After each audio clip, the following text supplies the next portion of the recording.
as the world outside your window rests under a blanket of night, I invite you to journey back with me, not just years, but more than a century, to a time when the earth trembled with the rumble of boots, the skies darkened with ash, and the hearts of millions beat with uncertainty. This is the story of the Great War, World War I, a conflict so vast, so profoundly human, that its echoes still shape the world we live in today. But tonight, you are not here for turmoil. You are here for understanding.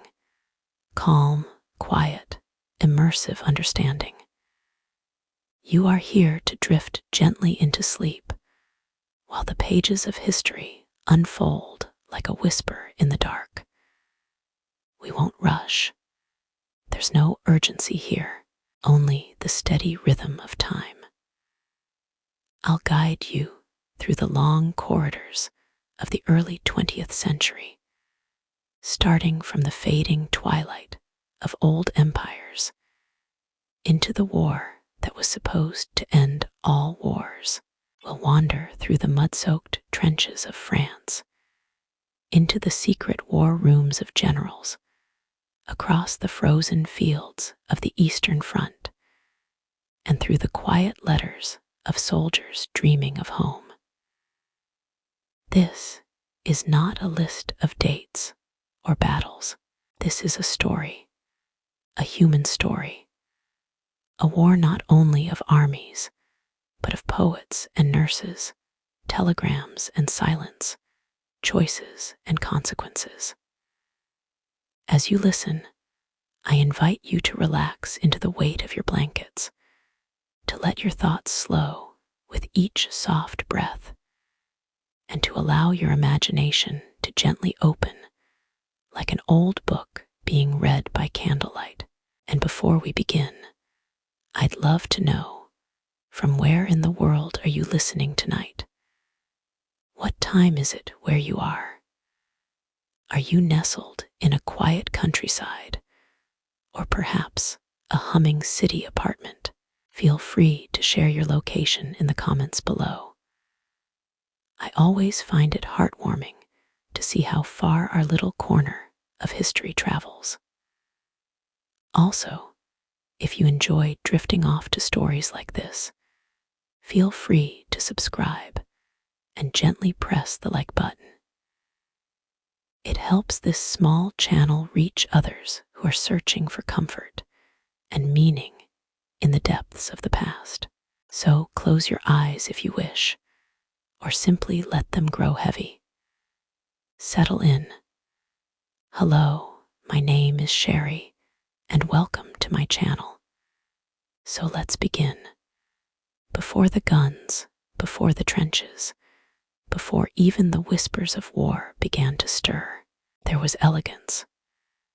It was the summer of 1913, and the world, at least the European world, seemed to be at peace.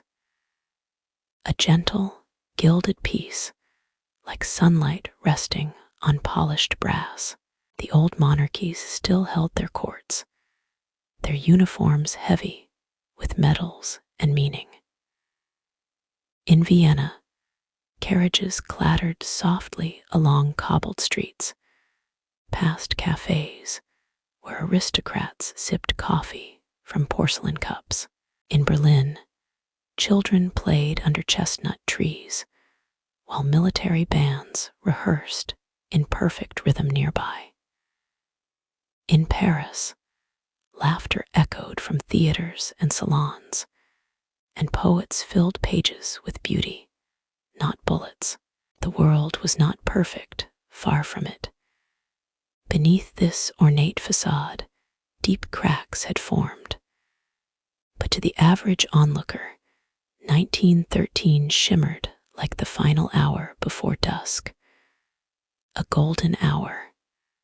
Calm, confident, fragile.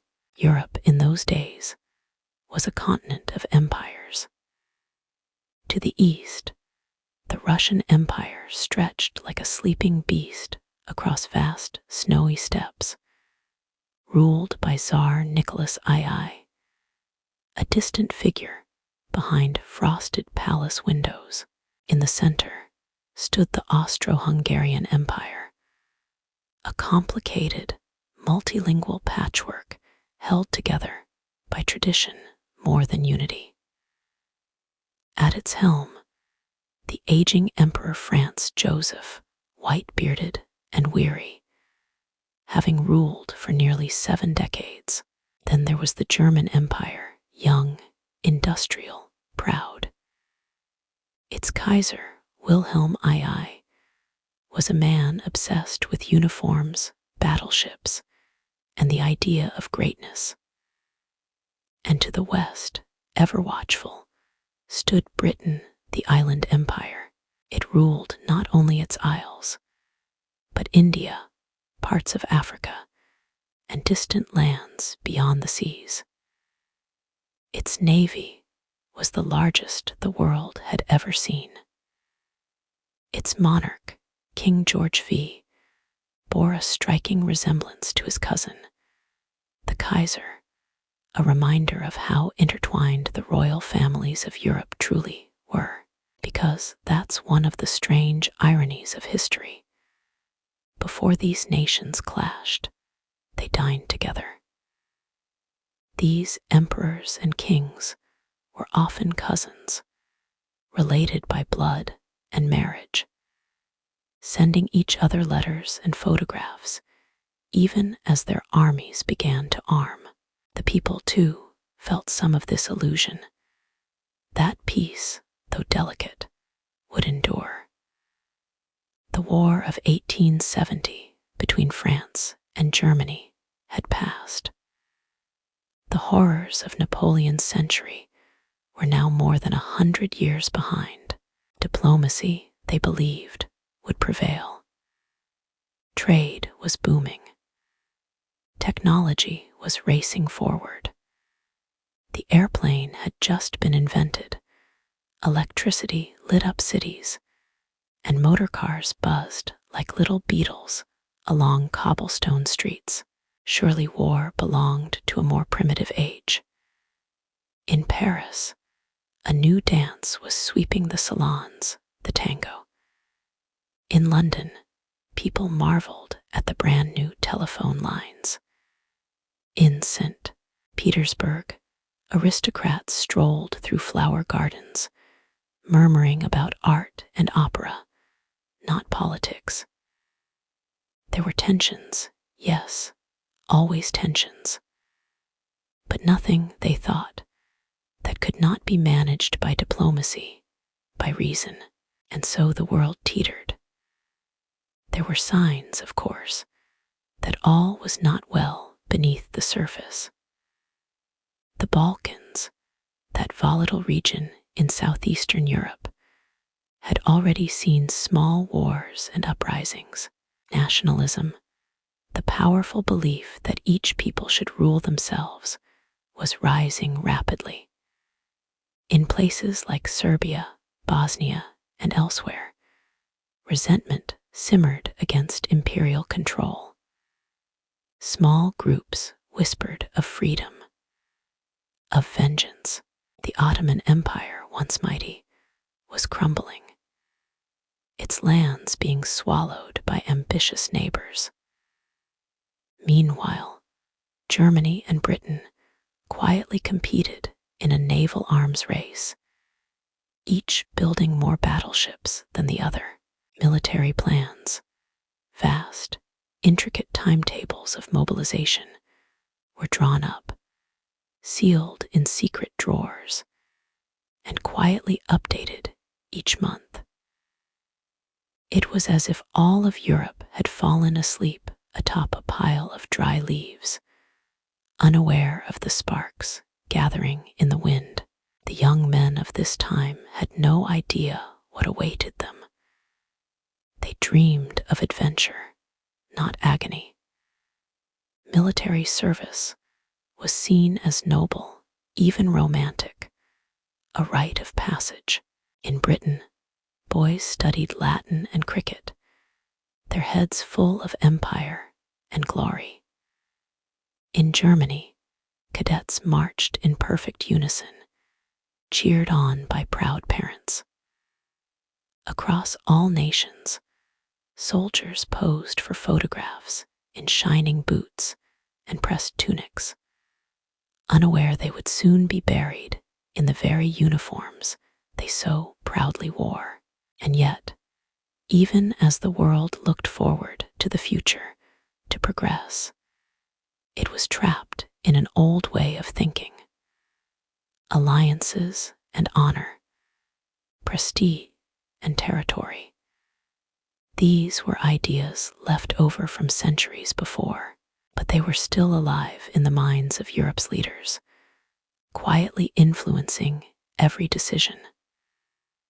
The old world stood, tall and stately, like an ancient mansion with gilded mirrors and dust-covered bookshelves. From the outside, it appeared strong, but inside, the floorboards creaked.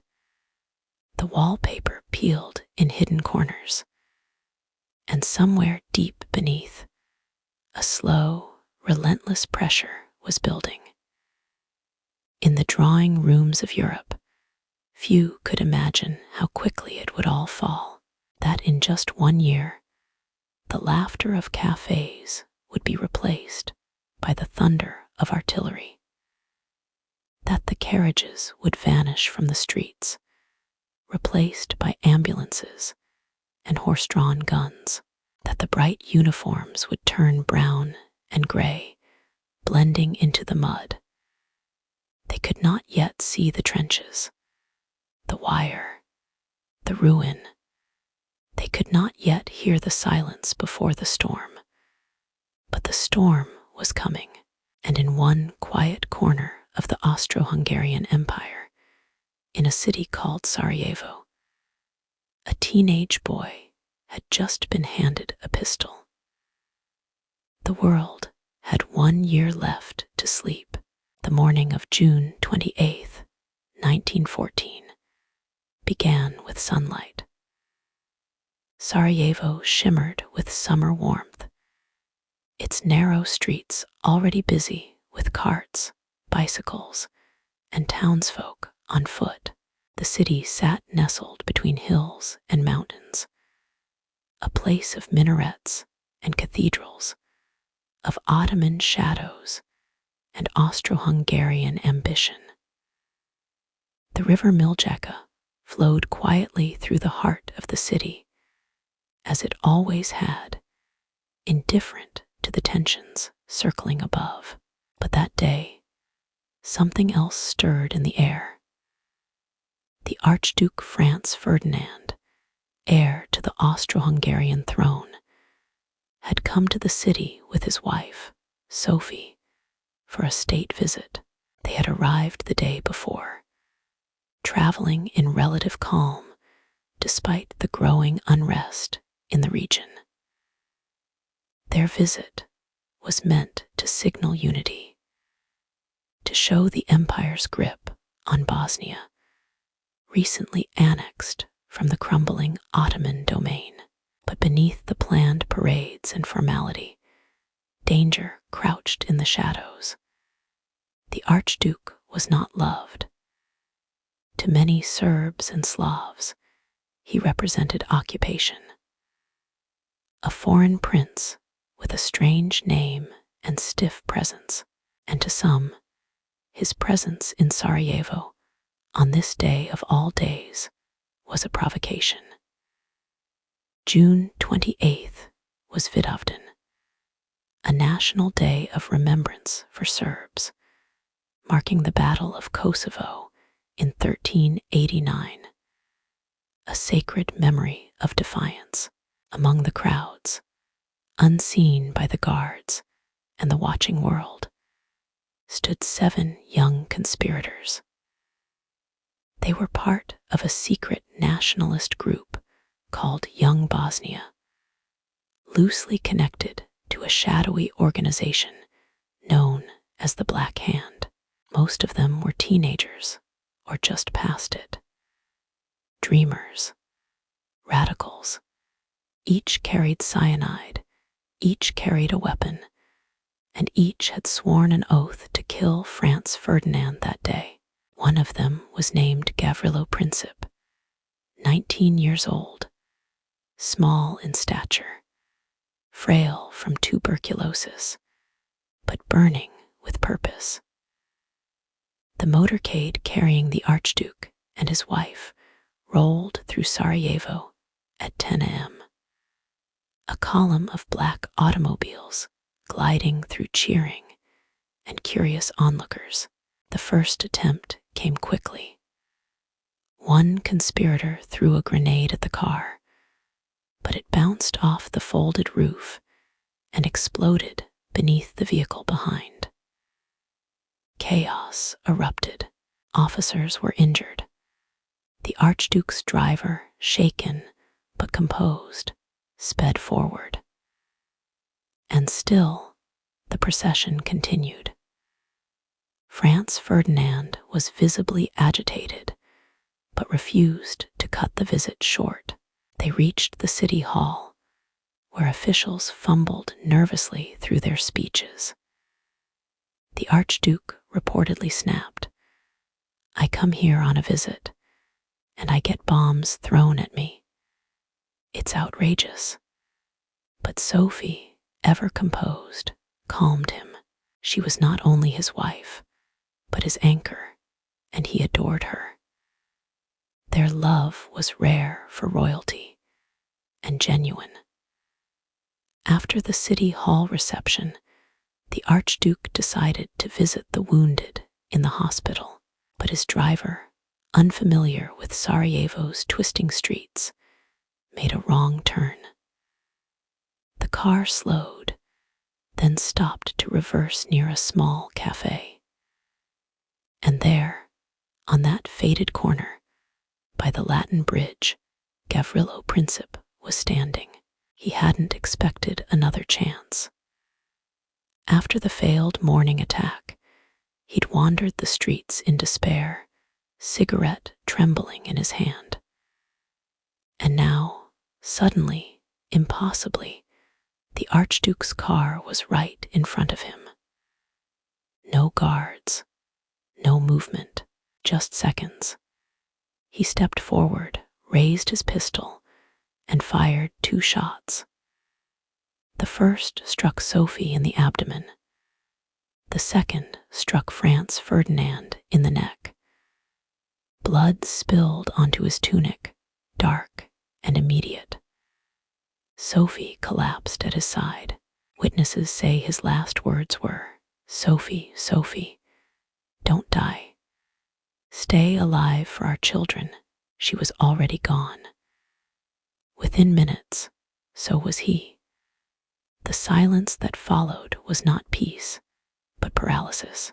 At first, no one truly understood what had happened. Franz Ferdinand had not been a universally beloved figure, even within the empire. His death caused shock, certainly, but the idea that this would ignite a world war, almost unthinkable. And yet, the gears of power had begun to turn. Austria-Hungary, enraged and mourning, blamed Serbia for the assassination. In truth, the Serbian government was not directly involved, but they had long turned a blind eye to radical nationalist plots. Vienna, backed by Germany's quiet promise of support, a blank check, as it would later be called, issued a harsh ultimatum to Serbia. Serbia, in turn, leaned toward Russia, its cultural and ethnic protector. The Tsar, bound by Slavic kinship and the politics of pride, could not allow Serbia to be humiliated. And so it began. A slow, tragic dance of decisions and miscalculations, each nation, step by step, mobilizing troops, invoking alliances, making threats, many believing war could still be avoided. But there was no turning back. In the eyes of the old empires, this was not just an assassination. It was a test of loyalty, of strength, of fate.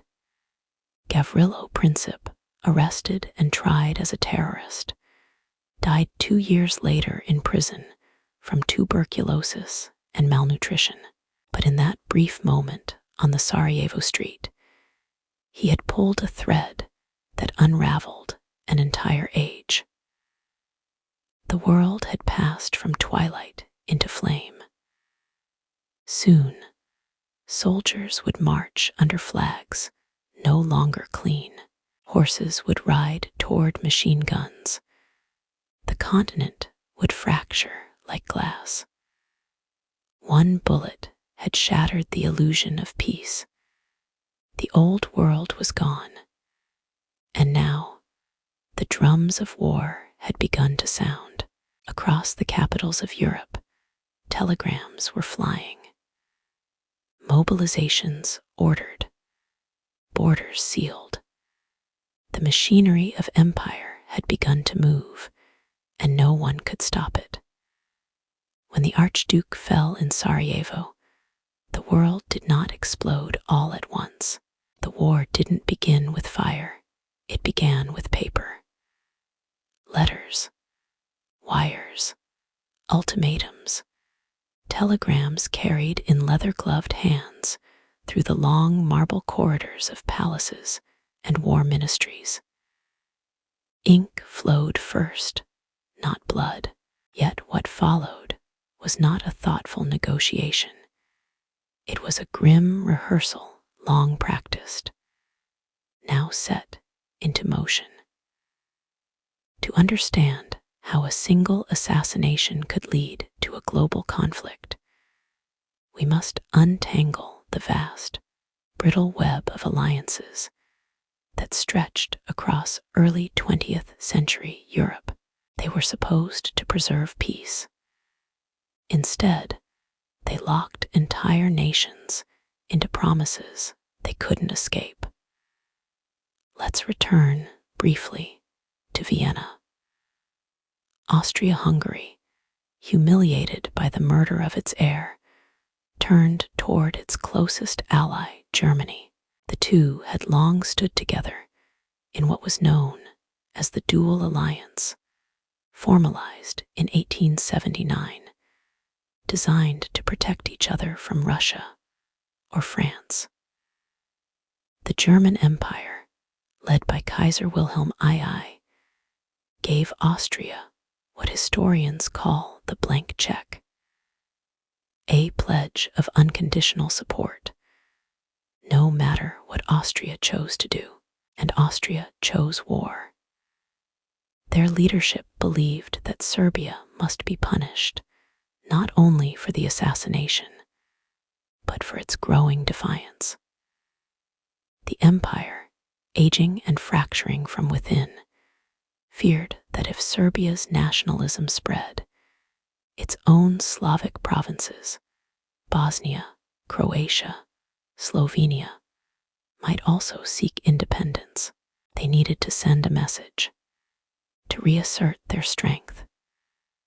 So, on July 23rd, Austria issued a deliberately harsh ultimatum to Serbia, one so strict that they hoped it would be refused. Among its demands, Austrian officials must be allowed to take part in the investigation inside Serbia, a clear intrusion into sovereignty. Serbia responded with surprising calm. They accepted nearly all demands, except the one that would place Austrians inside their own justice system. It was a refusal, though a polite one, and that was enough.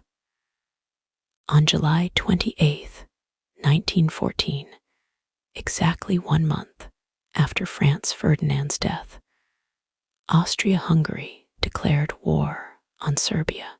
From that moment on, the old alliances began to snap into place like loaded springs. The Russian bear awakens Serbia, small and exposed, turned to its protector, Russia, bound by Slavic kinship and Orthodox Christian ties. Russia had long seen itself as the guardian of Balkan nations.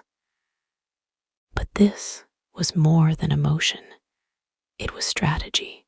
Russia, vast and powerful, could not afford to see Austria, and by extension, Germany expand deeper into the Balkans.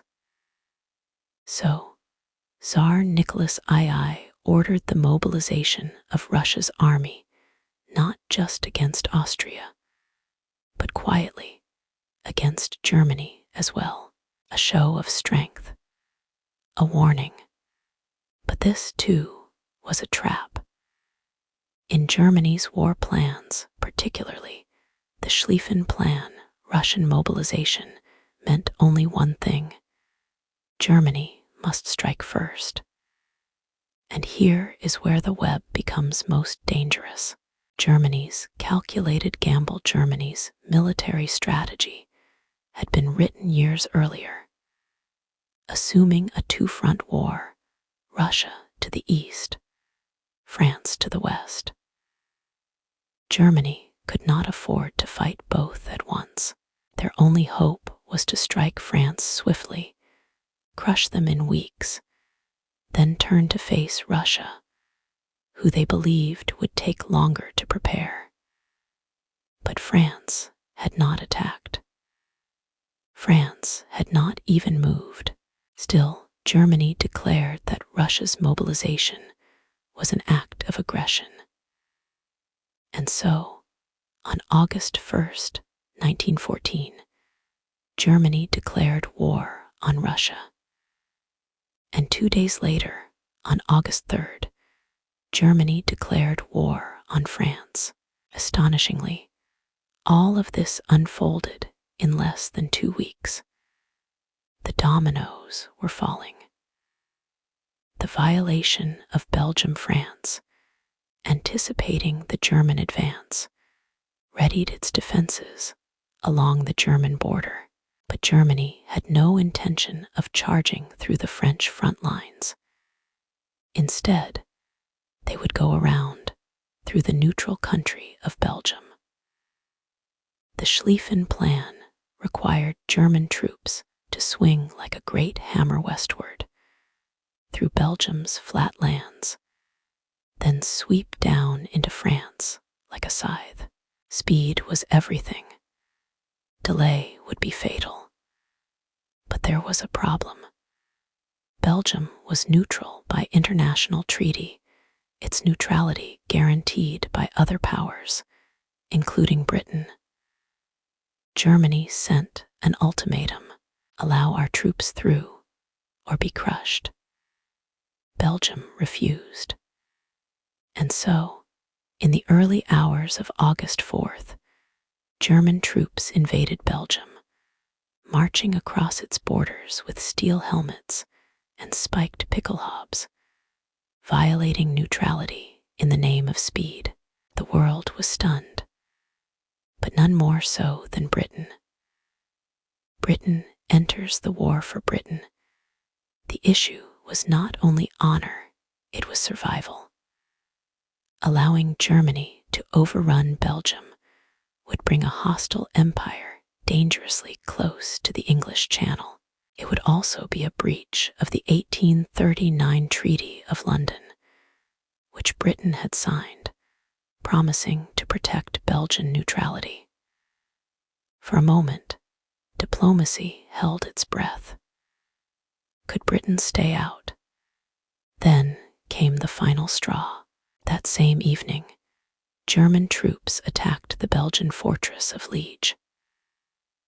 On August 4th, 1914, Britain declared war on Germany. The world, in less than a month, had fallen into fire. An empire's burden. What followed next was not just a European war. it was an imperial one. Because each of these powers brought with them not just armies, but colonies. France called upon troops from Senegal, Algeria, and Indochina. Britain rallied India, Canada, Australia, New Zealand, and South Africa. Germany reached into its holdings in East Africa and the Pacific. Soon, soldiers from every continent marched to war. Men who had never seen Paris, Berlin, or Vienna were suddenly dying for them in foreign fields. All because of a web of promises stitched across continents and decades, now pulled so tightly that no one could escape. Reflections in the Quiet It is a cruel truth of history that nations rarely intend for disaster. Most of those who stepped into war in 1914 believed they could contain it, that it would be over by Christmas, that honor and power demanded action. None of them imagined 4 years of trenches, gas, famine, revolution, and ruin. None of them dreamed of a generation lost. The alliances were meant to protect peace, but they had turned Europe into a field of dry leaves, where one spark had ignited the forest. And now the fire was spreading. Across the world, trains carried soldiers to front lines not yet built. Mothers clutched letters from sons still hopeful. Cities lit their lamps without knowing that the darkness approaching would last longer than anyone dared imagine. In the next chapter of this story, the drums of war grow louder, and young men march beneath banners they barely understand, toward a war unlike anything the world had ever seen.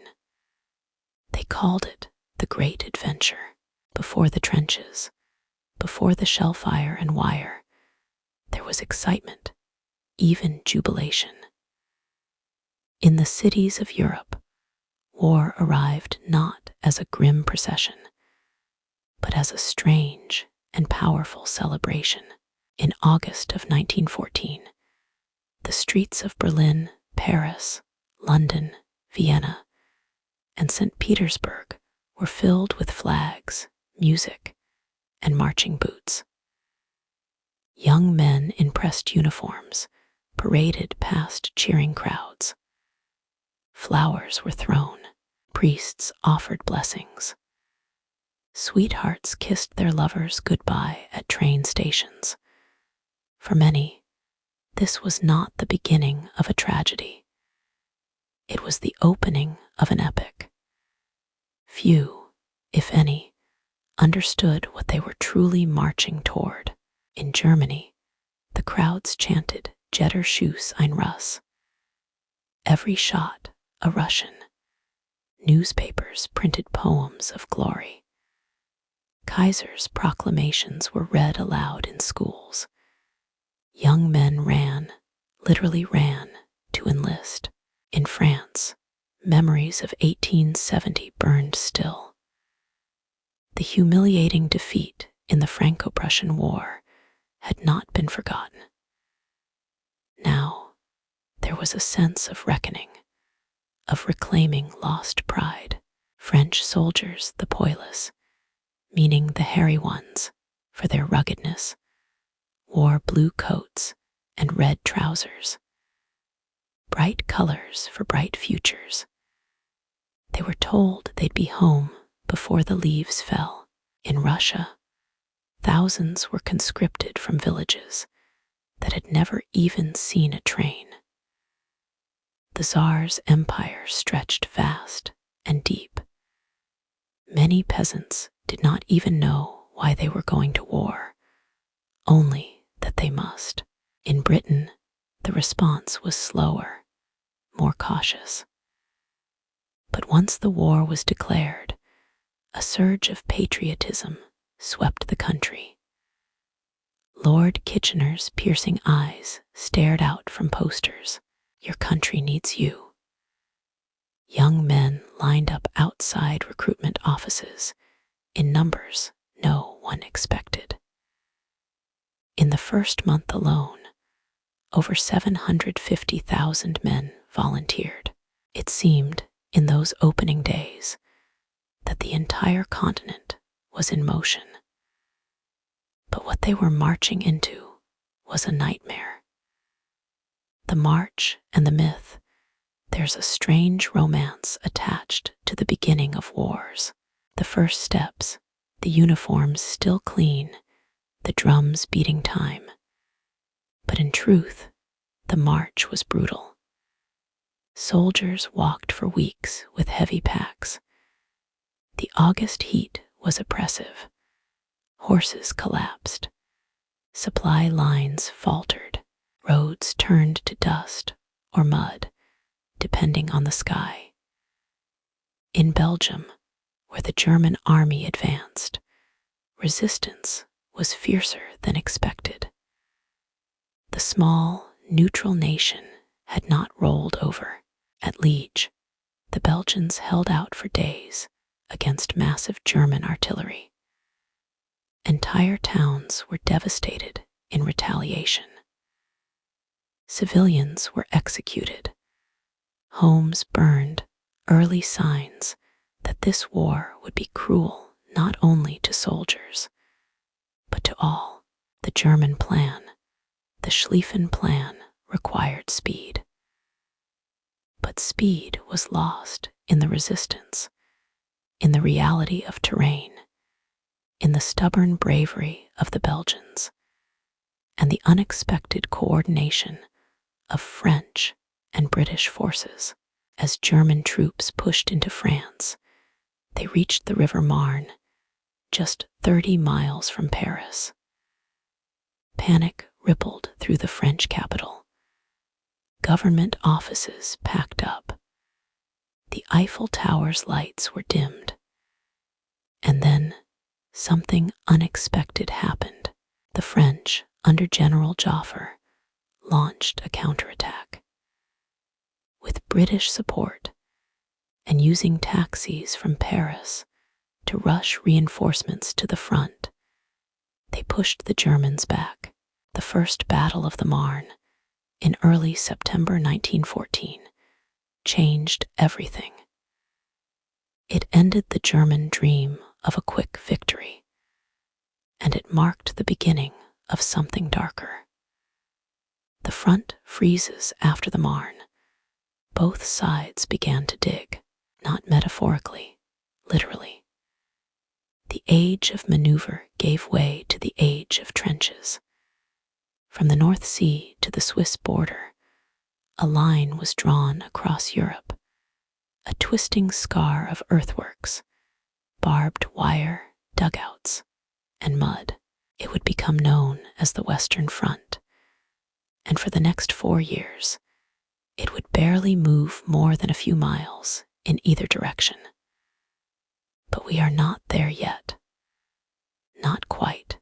Letters and lies back home. In August and September of 1914, the war still seemed distant. Letters from the front spoke of camaraderie, of funny mishaps, of bad food and good spirits. Newspapers were filled with talk of victory, of heroism, of moral righteousness. No one wrote of the dead horses, bloated and swarmed with flies, or the first stench of decay on windless nights, or the screams that came when shrapnel tore through skin and bone. That would come later. For now, the illusion still held.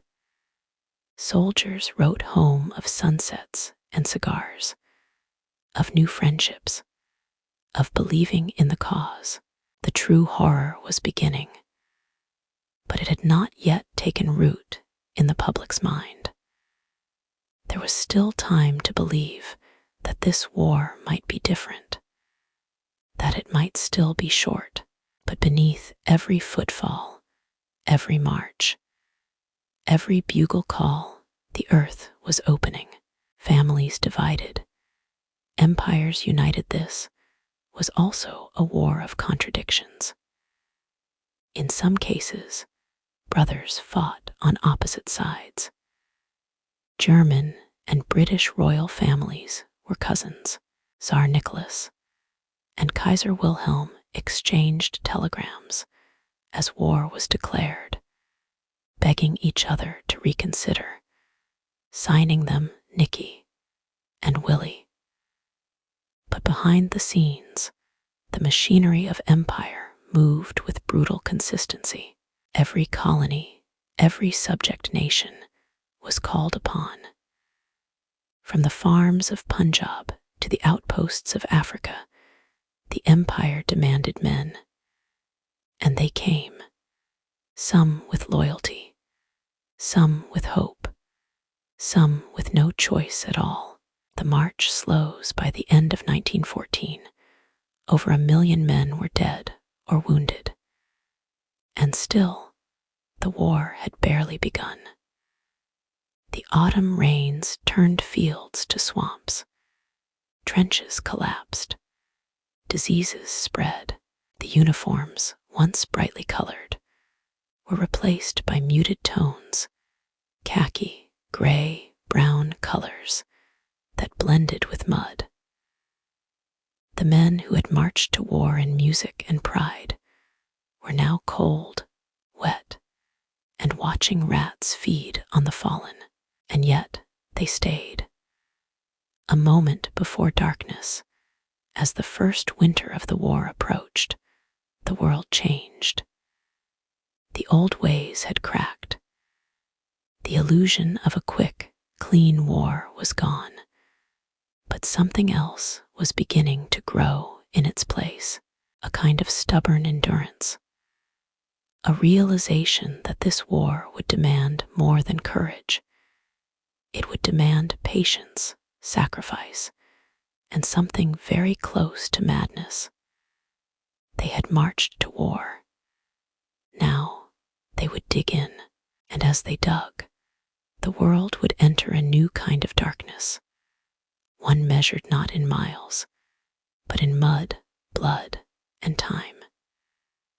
In the next chapter, we descend into that world, the trenches, the stalemate, the long, slow grind of a war that had no end in sight. By the winter of 1914, the war had stopped moving, not for lack of will, but because it had nowhere else to go. Europe had settled into a vast, jagged wound. From the Belgian coast near Nieuport, all the way down through the flatlands of Flanders, across northern France, and ending near the Swiss frontier, 2 massive armies had dug into the earth. Nearly 500 miles of trenches stretched in a jagged scar across the Western Front, a labyrinth of mud, blood, and barbed wire. Here, the great plans of empires met the stubborn endurance of man and mud. It was called trench warfare, but the word hardly does justice to the reality. These were not tidy ditches dug with order and foresight, at least not at first. Many began as simple foxholes or shallow rifle pits, but as days became weeks, and weeks turned into months, the holes deepened, widened, connected, and eventually became semi-permanent fortresses of dirt and rot. And so, the war that had marched on roads now lived in the earth. The structure of survival, a proper trench system, wasn't just a single line. It was an entire network. There were frontline trenches, where soldiers lived and fought, support trenches, which held supplies and reinforcements, and reserve trenches where men tried to rest, if such a thing was possible. Between the opposing sides was a stretch of barren devastation known only as no man's land, a strip of earth where nothing moved but shadows, bullets, and sometimes bodies. It could be as narrow as 30 yards or as wide as 500. It was strewn with wire, shell holes, craters, the broken limbs of trees, and often the fallen who could not be retrieved. The trenches themselves were a mixture of clever engineering and desperate improvisation. They were fortified with wooden planks, sandbags, and corrugated iron. Drainage was a constant battle, water pooled in the bottom, rising to the ankles, then the knees, and when it froze solid. When it rained, it turned to soup. But the worst enemy of all, beyond the bullets and the bombs, was time. The endless wait a soldier in the trenches did not spend every day in battle. In fact, most days were spent waiting for rations, waiting for letters, waiting for orders, waiting for the shell that might end everything, waiting for a war to end that never did. There were patrols by night, sent into no man's land with bayonets and silence. There were working parties, fixing wire and walls. There were endless inspections, drills, cleaning rifles, emptying latrines, swatting flies, shivering in silence. And above all, there was the grinding, numbing, maddening monotony, broken only by sudden, catastrophic violence. Shellfire, when it came, did not knock. It arrived like a scream in the sky, a high-pitched whine, then the crack of thunder, and the ground buckling beneath. One shell could bury a dozen men. Others might only bring ringing ears and shaking hands. Men huddled in dugouts, shallow pits, half-flooded, whispering prayers to gods they had long forgotten. The smells of war. The trench was not only a sight, it was a smell, one that seared itself into memory. Rot, wet canvas, chlorine, feces, smoke, death, corpses buried in the walls or just beneath the surface would reappear after rain. Rats the size of cats fed on the fallen and bred by the thousands. Lice infested every uniform seam. Men scratched until they bled, and still the lice stayed. Trench foot, a ghastly condition caused by standing for hours in cold, wet boots, turned toes black and swollen. If untreated, amputation followed. Letters from the front began to change. At first full of pride, they became quieter, more reflective. Some stopped coming altogether. And still, the orders kept arriving. Over the top every so often, a general far from the front would order an attack. The whistle would blow.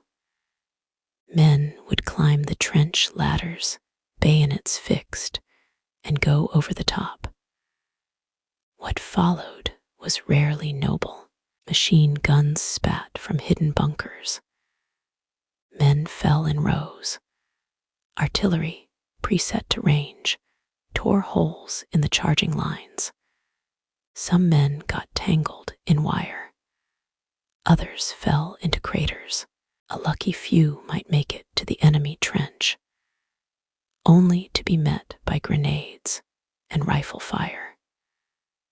Most attacks gained only yards, sometimes nothing at all, at the cost of thousands. One British general famously said, "We are hammering the enemy," but it was the hammers who were breaking. And yet, the orders continued, because no one had imagined a war that could not be won, the fraternization of enemies yet.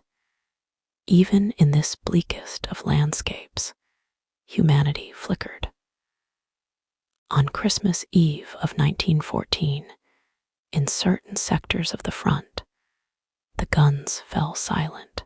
From the German lines, carols drifted across no man's land. British troops responded with songs of their own. And then, astonishingly, men climbed from their trenches, not to fight, but to shake hands. Gifts were exchanged. Cigarettes, chocolate, uniform buttons. In some places, they played football on the frozen earth, laughing like schoolboys, before retreating again to their respective hells. It was not widespread, nor did it last. Commanders were furious, and future truces were forbidden. But it happened. For one night, the war paused not because of treaties, but because ordinary men remembered they were not monsters. And that, too, is part of this war story. The growing despair by 1915, trench life, was all but normalized. New recruits arrived, wide-eyed and unprepared. Veterans, those who survived long enough, moved with slow, deliberate caution, always half listening for the scream of shells. Friendships formed fast. They ended faster. Officers kept diaries. Soldiers scribbled poems on the backs of ration papers. Entire languages of slang emerged. Black humor was a survival mechanism. And yet, for all the chaos, the line held. Neither side could break the other. Both had dug too deep, too wide, too determined. The stalemate had begun, a war of inches, of attrition, of stubborn, grinding endurance. A war not of battles, but of time, a whisper of what's to come in the months ahead. New horrors would emerge: gas, tanks, flamethrowers, and more. But in these early days, it was the trenches that shaped the soul of the war. Men lived and died in these ditches. They were not just places to fight. They were home, prison, grave. And still, the orders came. Still, the generals dreamed of breakthroughs. Still, millions believed victory could be achieved. If just one more push, one more shell, one more charge could tip the scales. But the scales never tipped. They only grew heavier.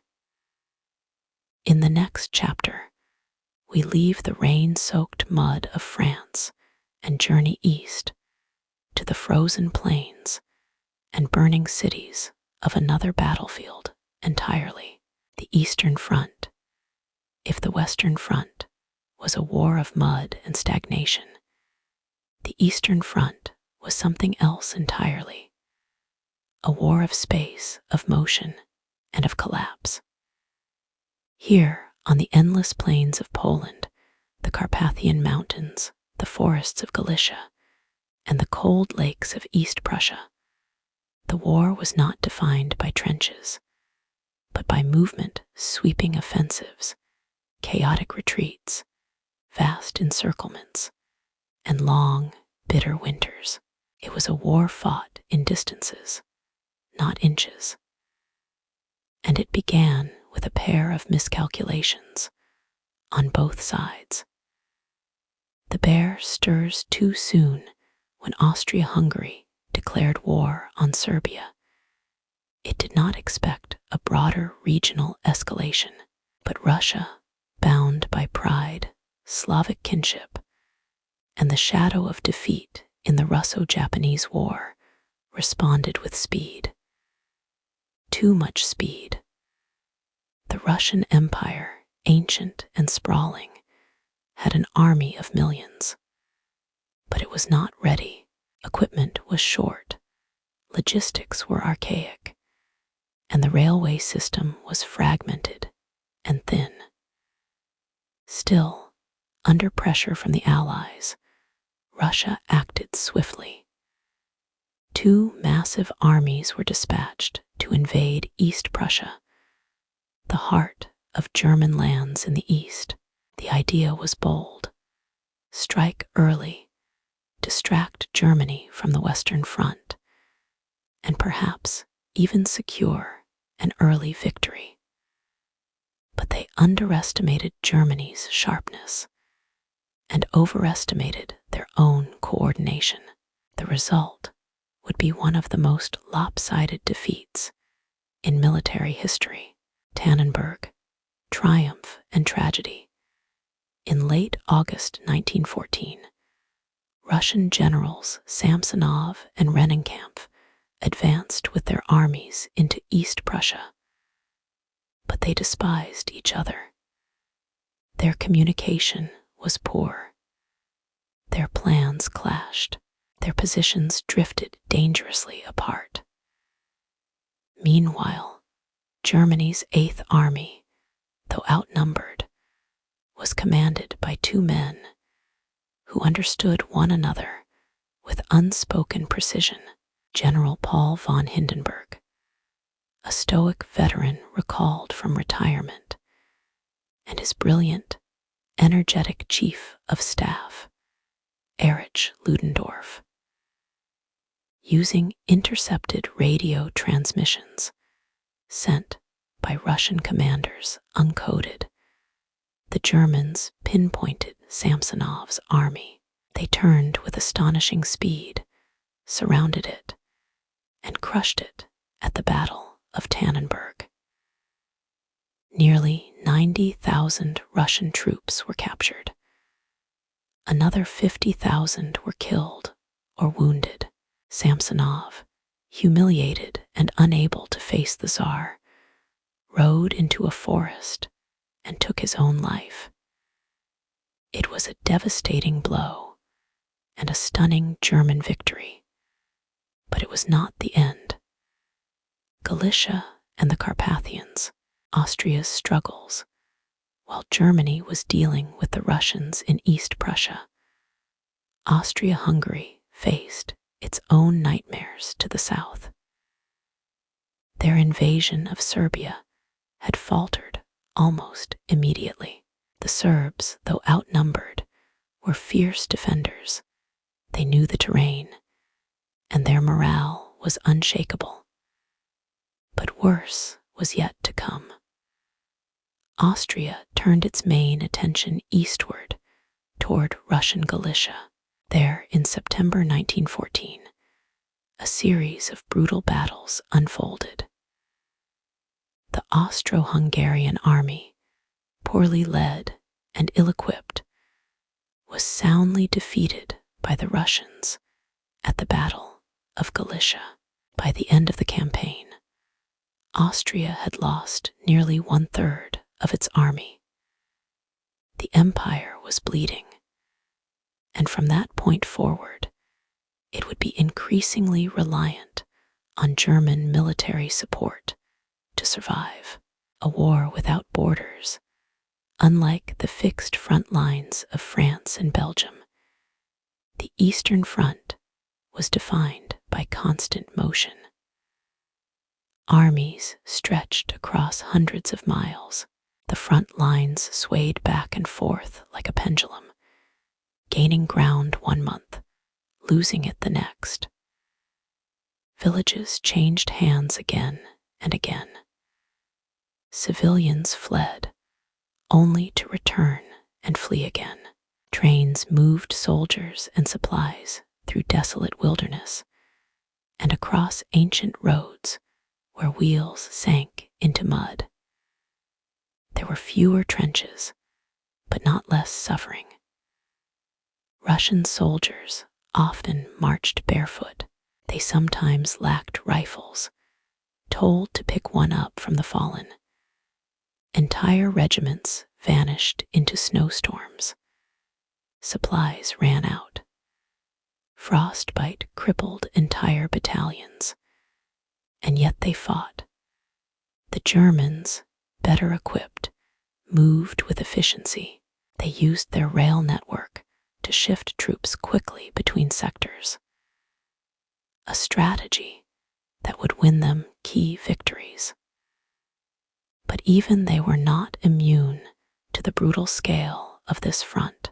The human toll, the Eastern Front, was not only about soldiers.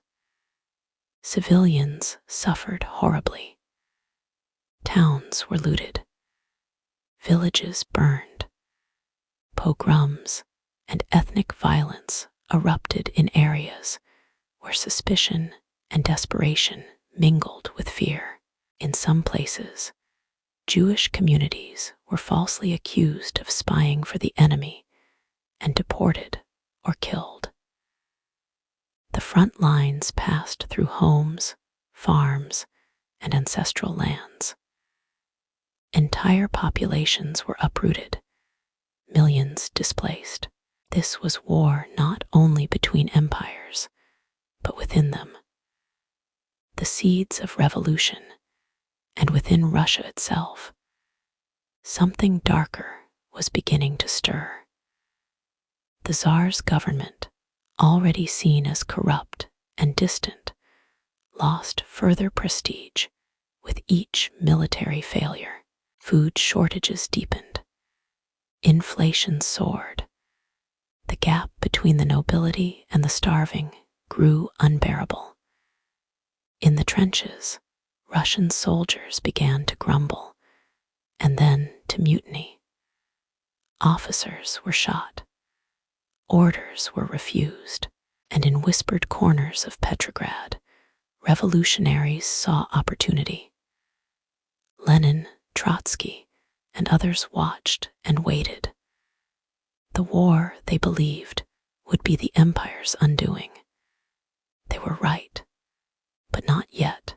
The Austro-German bond to the south, Austria-Hungary, continued to falter. Its multi-ethnic army, composed of Germans, Czechs, Hungarians, Croats, Poles, and others, struggled with cohesion and morale. It lacked modern equipment. It lacked vision. It lacked unity. Germany stepped in more and more, not just with troops, but with strategy. By 1915, the Austro-Hungarian command structure had become increasingly reliant on German officers, and especially on Hindenburg and Ludendorff. In effect, Germany began to run the war in the east, and Austria began to fade into the background. The empire still bore a name, but it was becoming a shadow of itself. The winter of motion, in the winter of 1915, the fighting continued even in temperatures that dropped well below freezing. On the Carpathian front, soldiers slept in ice caves. Wolves were sometimes more dangerous than enemy snipers. Men froze to death standing guard. Still, offensives were launched.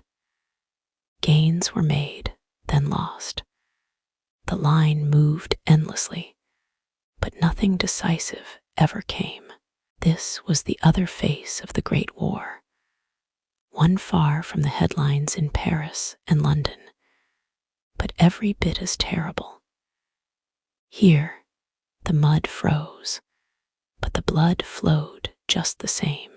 Looking west again, while the Eastern Front remained fluid, chaotic, and violent, the West had gone still, but not silent.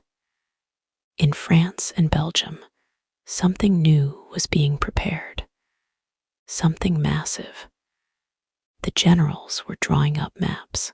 Artillery was being moved into position. Trenches were being widened. The next phase of the war would not be one of movement, but one of unimaginable destruction. And at the center of it all, new weapons were being forged, strange machines, and deadly gases that would change warfare forever. By 1915, it became increasingly clear that World War I would not be won by traditional means. Mass infantry charges across open fields had failed. Cavalry was useless against barbed wire and machine guns. The old doctrines of honor, maneuver, and decisive battle had crumbled beneath the weight of modern firepower. What came next was not evolution, it was transformation. The war began to devour human lives faster than either side could accept. And so, to feed this hunger, nations turned to science, industry, and technology. They forged new weapons not just to kill, but to break the stalemate. Some of these innovations would forever alter the way humans waged war. Others would leave wounds that linger in memory and nightmares. The rise of the machine gun was not new in 1914. But it was in 1914 that the world learned to fear it. A single well-placed machine gun, manned by just a few soldiers, could stop a charge of hundreds. It could fire 400 to 600 rounds per minute, a continuous stream of death across the open battlefield. Entire battalions were mowed down in minutes. Soon, machine gun nests were woven into trench defenses, hidden behind earthworks or reinforced bunkers. They were nearly impossible to destroy without artillery. It was the machine gun, more than anything, that made the trench stalemate so deadly and so immovable. But new problems demanded new solutions. Artillery. The thunder of the war god artillery had long been a part of warfare. But in the Great War, it became the dominant force. Shells were larger, more powerful, and more terrifying than ever. They could level entire towns, collapse trenches, and bury men alive. Some artillery pieces, like Germany's famed Big Bertha howitzers, could fire shells over 9 miles and reduce fortresses to rubble. By 1916, artillery accounted for nearly 70% of all battlefield casualties. And then came the idea of the artillery barrage, not just as a prelude to attack, but as a psychological weapon. Days, sometimes weeks, of relentless shelling broke nerves before it broke lines. Men went mad under bombardment, even when the shells weren't falling near them. The term shell shock emerged, describing soldiers whose minds had simply shattered. They trembled, they stuttered, they couldn't sleep. Their spirits were too deeply cracked to heal. In the trenches, the thunder of guns never truly stopped. Poison gas, the silent, invisible killer on a quiet morning in April 1915, near the Belgian town of Ypres. The wind blew just right. The Germans opened rows of pressurized canisters and released a strange yellow-green cloud that drifted toward Allied trenches.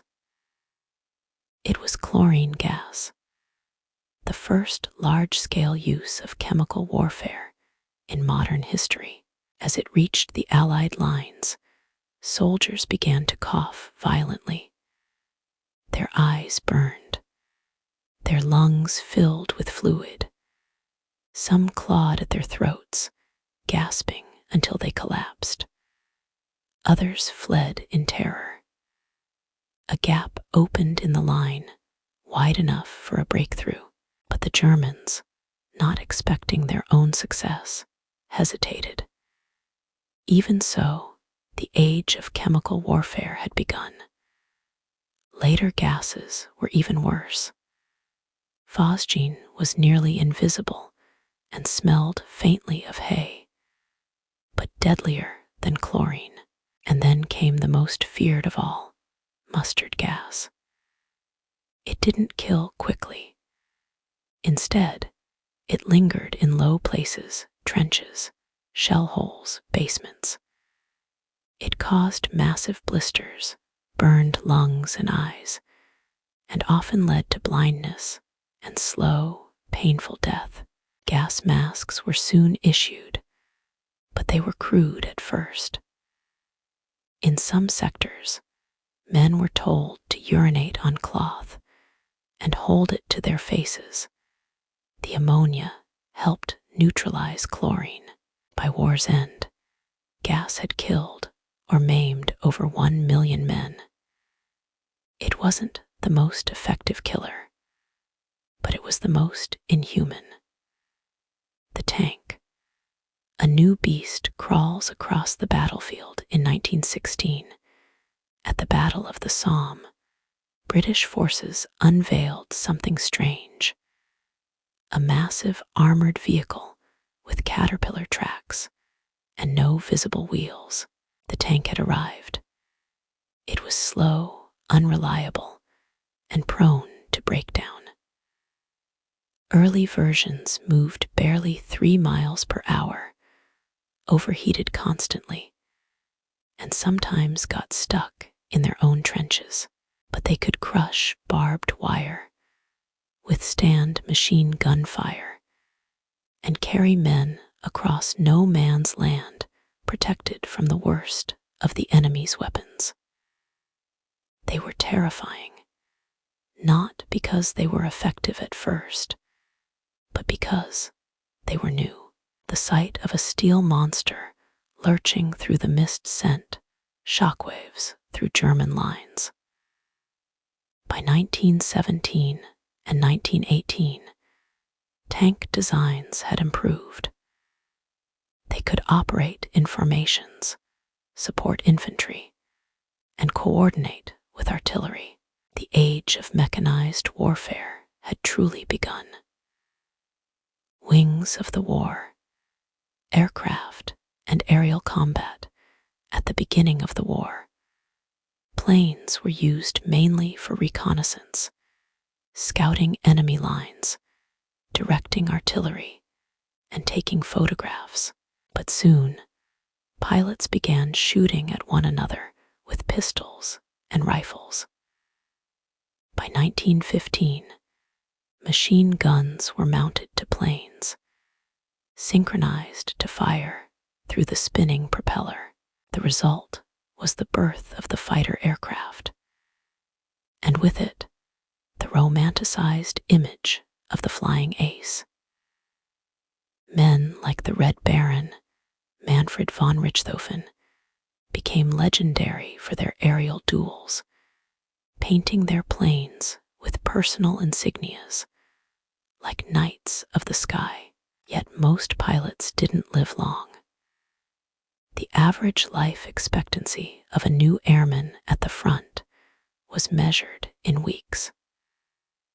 Bombers also emerged, targeting railways, ammunition dumps, and even cities. For the first time, civilians far behind the lines experienced the terror of war from above. The sky, once a place of peace, had become a battlefield. Submarines and the war at sea on the seas another silent killer lurked: the German U-boat, a type of military submarine, prowled beneath the waves, targeting Allied shipping. It used torpedoes to sink freighters, troop transports, and occasionally warships.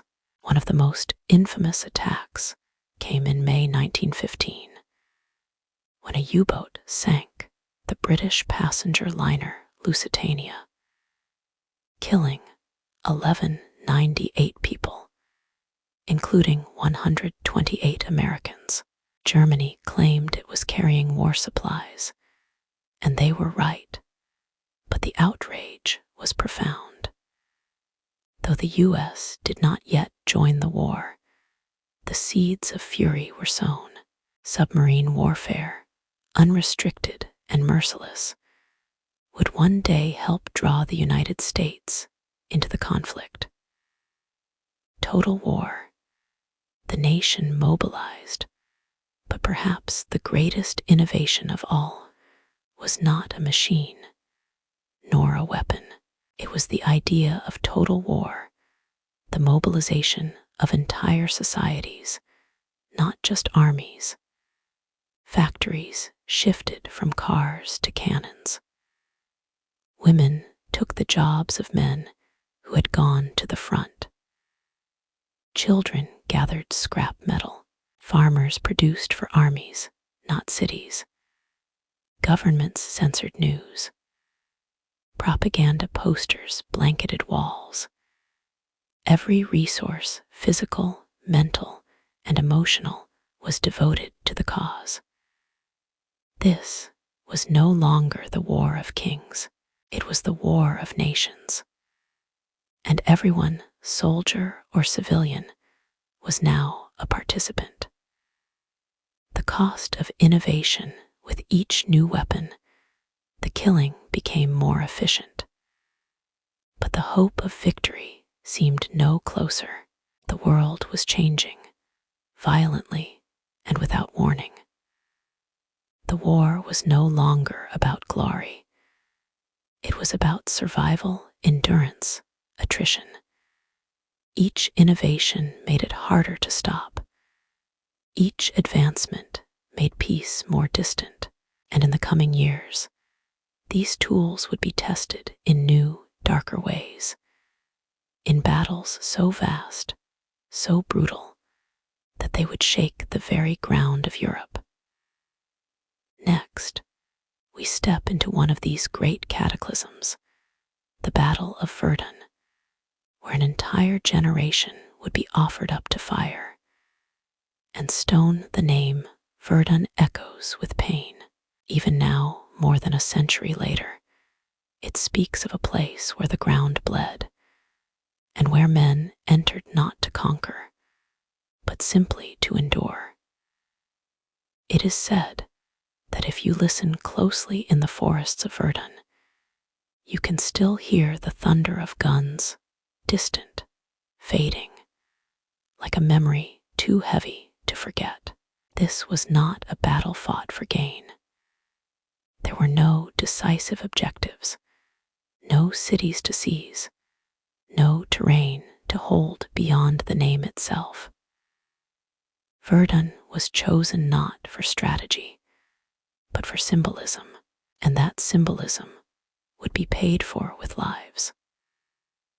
The plan to bleed France in the winter of 1915, the German High Command, under Chief of Staff Erich von Falkenhayn, devised a cruel and calculated strategy. France, he believed, would not collapse from territorial loss, but from emotional exhaustion. He aimed not to break through the French lines, but to bleed their army white. His plan was simple and horrifying in its logic. Attack a place that France held sacred, a position they could not afford, emotionally or politically, to abandon. Force them to throw division after division into its defense, and there crush them under artillery and attrition.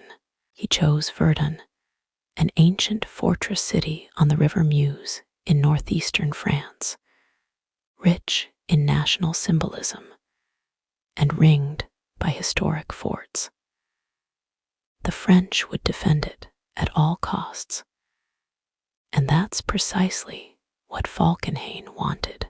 The opening firestorm, the Battle of Verdun, began on the morning of February 21st, 1916. It opened with a 9-hour artillery bombardment, one of the heaviest in history up to that time. Over 1 million shells rained down on French positions. The ground shook. Trees snapped. Trenches vanished. The German infantry advanced behind this curtain of thunder, expecting only scattered resistance. But the French had endured the storm. They clung to their positions, battered, deafened, coated in mud and ash, and returned fire. What followed was not a clean advance, but a brutal and grinding slog. Villages like Fleury, Douaumont, and Vaux were reduced to piles of stone. Forests were shattered into splinters. The entire landscape turned into a hellscape of craters, corpses, and smoke. They shall not pass by early March. The situation was desperate. The French line was cracking. Fort Douaumont, a centerpiece of the Verdun Ring, had fallen to the Germans with barely a shot. Panic spread in Paris. Some suggested abandoning Verdun altogether, but the French command refused. They brought in a new commander to oversee the defense, General Philippe Pétain. Pétain was calm, methodical, and understood the psychological stakes. He made a solemn promise: ils n'y passeront pas. They shall not pass. He reinforced the line, organized rotation systems to keep troops fresh, and created a vital supply route known as the Voie Sacrée, the sacred way. This single road, kept open at all costs, transported 90% of all French troops and supplies to Verdun. Along it moved an endless chain of trucks, horses, and men.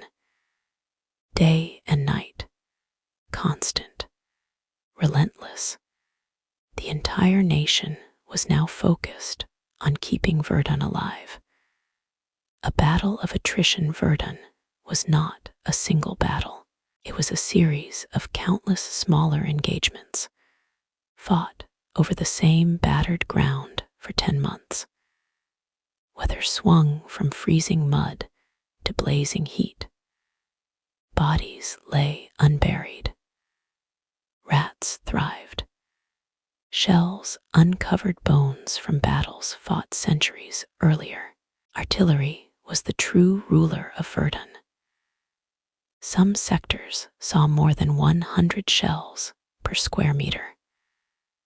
The very soil became a mixture of metal, blood, and bone. Soldiers began to speak of the furnace, a place where men were consumed and ground down, both physically and spiritually. Many were killed without ever seeing the enemy. Others drowned in mud-filled shell craters. Some simply vanished, swallowed by explosions so powerful that nothing remained. And yet, both sides fought on. Germany captured Fort Vaux in June, after a heroic French defense that ended in hand-to-hand combat, and the defenders drinking water from their boots. But despite early gains, the Germans never achieved a breakthrough, and France slowly, steadily began to push back. The turning of the tide by summer, the larger strategic picture began to shift. The British and French had launched a massive offensive on the Somme, forcing Germany to divert troops away from Verdun. Simultaneously, the Russians launched the Brusilov offensive in the east. Pétain was replaced by General Nivelle, who adopted a more aggressive posture. Fort Douaumont was recaptured in October, and Fort Vaux followed in November. The tide had turned. By December 1916, the Germans had lost their momentum. The offensive ended. Verdun, though scarred beyond recognition, had held. But at what cost? The numbers of the unthinkable, the statistics of Verdun, remain staggering. The battle lasted 302 days. Over 300,000 men were killed, roughly one every 2 minutes. Total casualties exceeded 700,000, with some estimates reaching close to 1 million. Entire forests were annihilated. Villages were erased from maps, never rebuilt. More than 60 million shells were fired, many of which still lie beneath the ground today, unexploded. And yet, the front lines barely moved. The ground fought over in February was the same ground retaken in December. The ghosts of Verdun today. Verdun is a place of quiet remembrance.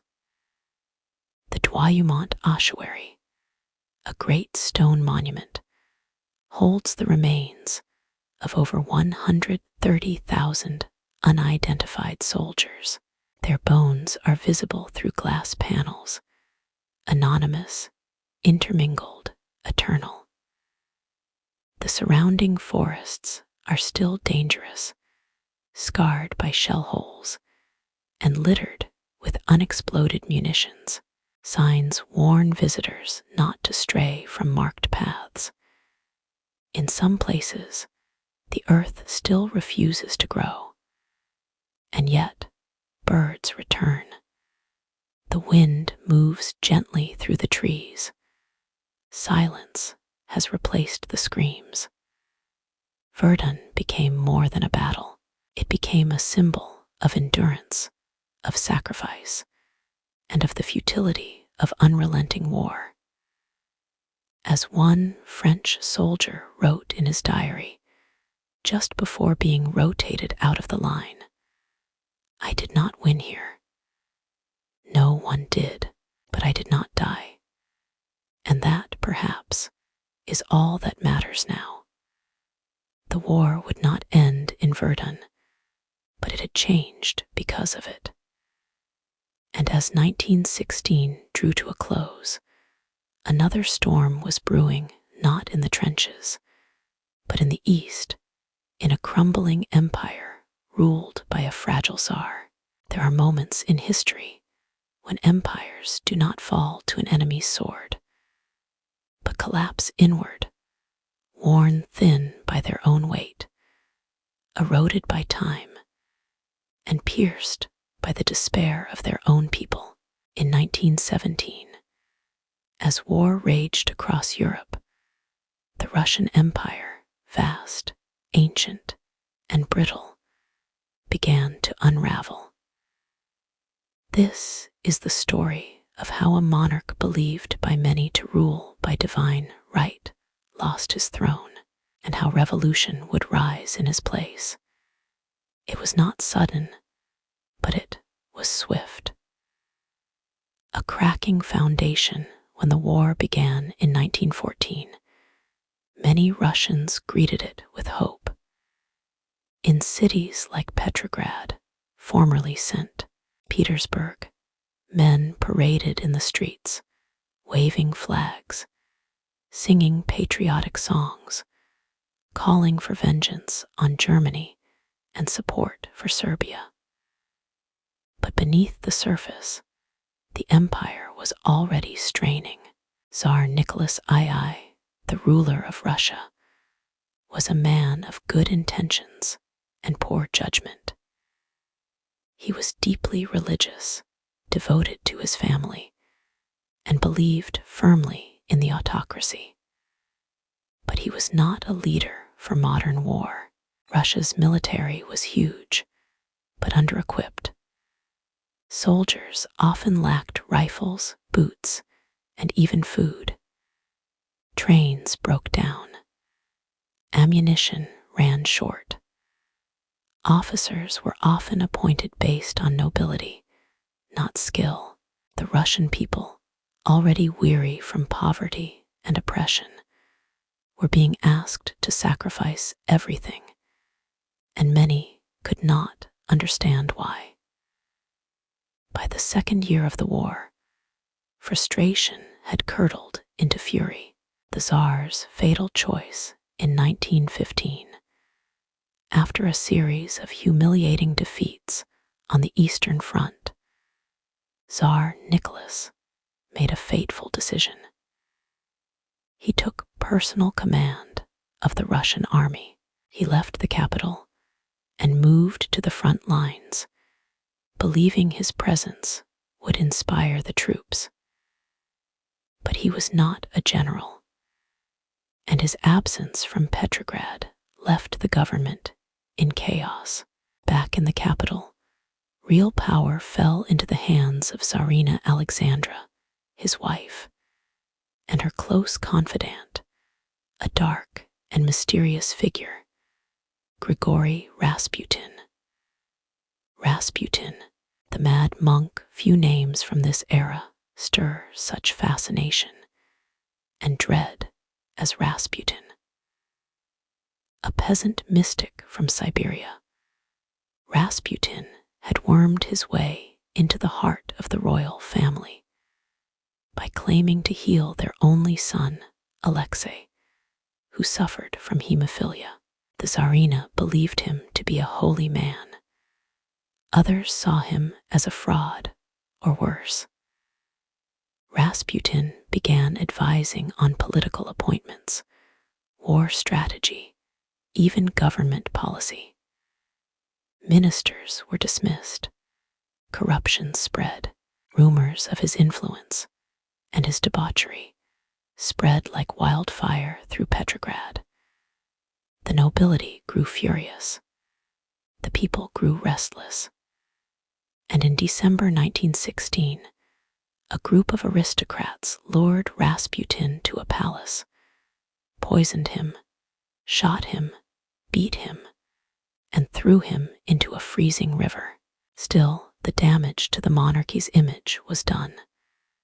The empire was teetering. The bread riots by early 1917, the Russian people were starving. Food shipments failed. Inflation soared. The long, bitter winters of the Eastern Front mirrored the misery in the cities. In February, bread lines stretched for blocks in Petrograd. Tempers snapped. What began as a strike by female textile workers soon grew into a full-blown uprising. Tens of thousands filled the streets, demanding food, peace, and change. Soldiers were ordered to fire on the crowds. Some did, but many others refused, and some even joined the protesters. In a matter of days, the Tsar's authority in his own capital ceased to exist. The abdication of Nicholas II news reached Nicholas at military headquarters too late. He tried to return to Petrograd by train, but revolutionaries had cut the railway lines. Isolated and stunned, the Tsar at last realized the truth. He had lost the loyalty of the army, the Duma, Russia's parliament, and the people. On March 15, 1917, Nicholas II signed a formal abdication. He stepped down not only for himself, but for his son, Alexei.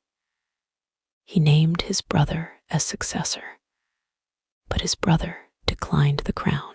Just like that, over 3 centuries of Romanov rule ended. Russia was no longer an empire. A new government, a shaky hope in place of the monarchy. A provisional government was formed, led by moderates, liberals, and reformers. They promised democracy, civil rights, and eventually elections. But they made a critical error. They chose to keep Russia in the war. They feared that withdrawing would mean humiliation and possibly the loss of foreign support. But the people wanted peace. The soldiers were done fighting. The peasants were done waiting. And into this chasm of broken promises, a darker force began to rise. The return of Lenin in April 1917. A man stepped off a train in Petrograd, newly arrived from exile, Vladimir Ilyich Lenin. He had been living in Switzerland, writing, plotting, waiting. Now, with German help, for Germany hoped to sow chaos in Russia, he returned home. Lenin was no moderate. He promised peace, land, and bread. He promised all power to the Soviets, workers' councils that were springing up in cities across Russia. He was charismatic, ruthless, and focused. He knew how to speak to the pain of the people, and he would soon strike. The July days and the Kornilov affair, the months that followed, were filled with turmoil. In July, riots again shook Petrograd. The provisional government cracked down, and Lenin fled into hiding. Later, the government faced a near mutiny from General Kornilov, who tried to seize power. In desperation, the government turned to the Bolsheviks, Lenin's party, to help defend the capital. They armed them. That mistake would prove fatal. By October, Lenin had returned in secret, under a false beard, and began to prepare for the final blow, the October Revolution, on the night of October 25, 1917. Bolshevik forces stormed key points in Petrograd, the telegraph office, the railway stations, and finally, the Winter Palace, seat of the provisional government. It fell with barely a shot fired. The Bolsheviks declared a new government, a Soviet government, ruled by the workers, led by Lenin. It was not democracy. It was a one-party state in waiting, but to the soldiers and peasants, it was hope. A czar's final days, as for Nicholas II and his family. They were arrested and eventually moved to a house in the Ural Mountains. In July 1918, as civil war engulfed Russia, the Bolsheviks feared the royal family might be rescued.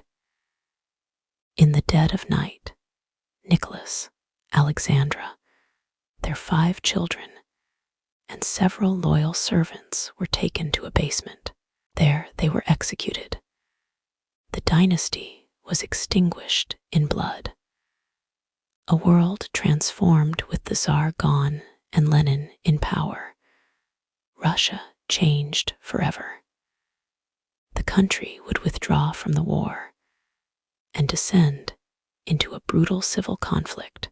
But for the other powers still locked in the trenches of Europe, this revolution came as both a shock and a warning.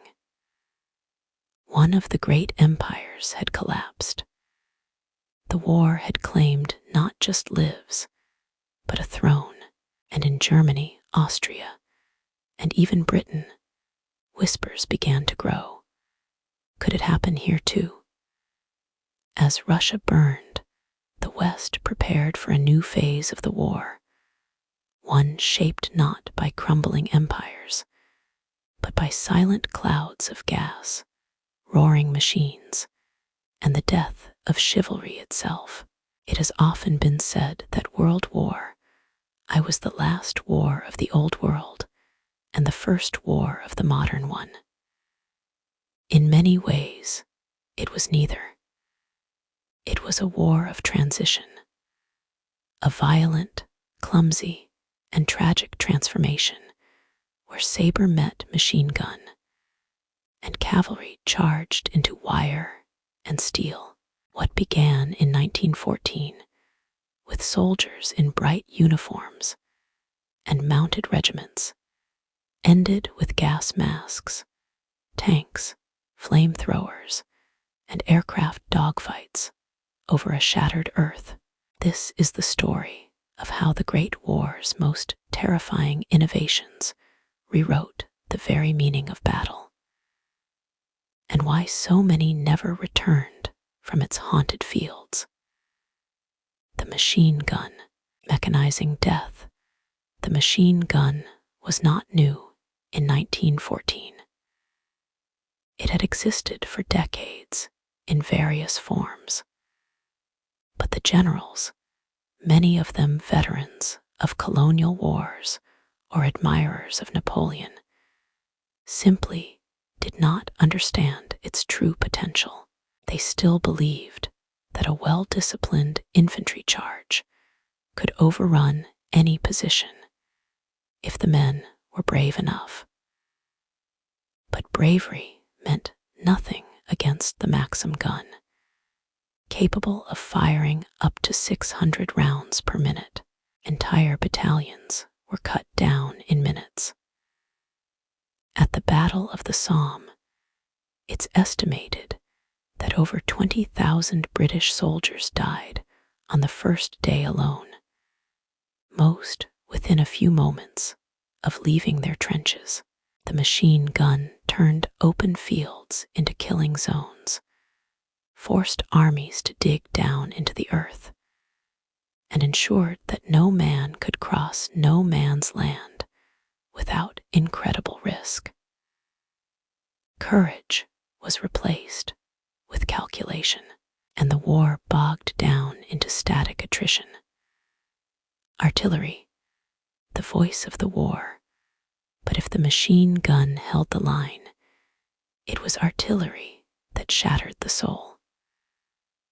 World War, I saw the use of some of the largest and most powerful artillery pieces ever built.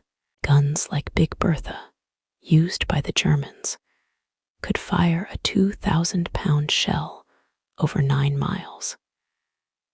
Day and night, the front lines trembled under ceaseless bombardment. Entire villages vanished beneath the shelling. Forests were shredded, rivers changed course. But artillery didn't just kill, it broke men. The concept of shell shock, now recognized as a form of PTSD, emerged from these barrages. Men were driven mad not just by the concussions and the fear of death, but by the relentless noise, the feeling that the very sky was raining fire. Many survivors could not speak of it. Some never spoke again. Barbed wire and trench systems, trench warfare, was not invented in WWI, but it was perfected, and it spread across the continent like a scar, stretching from the North Sea to the Swiss border.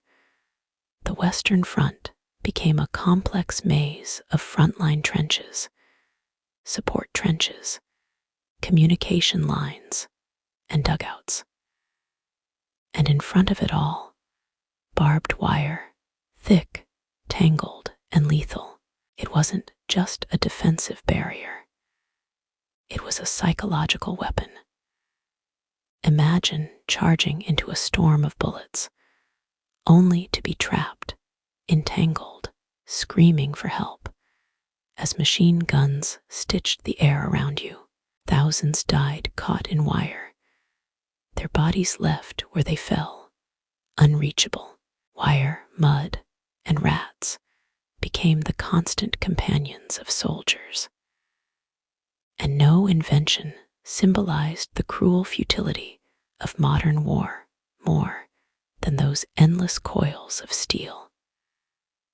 Poison gas, death on the wind, perhaps no weapon better, encapsulates the horror of the First World War than gas.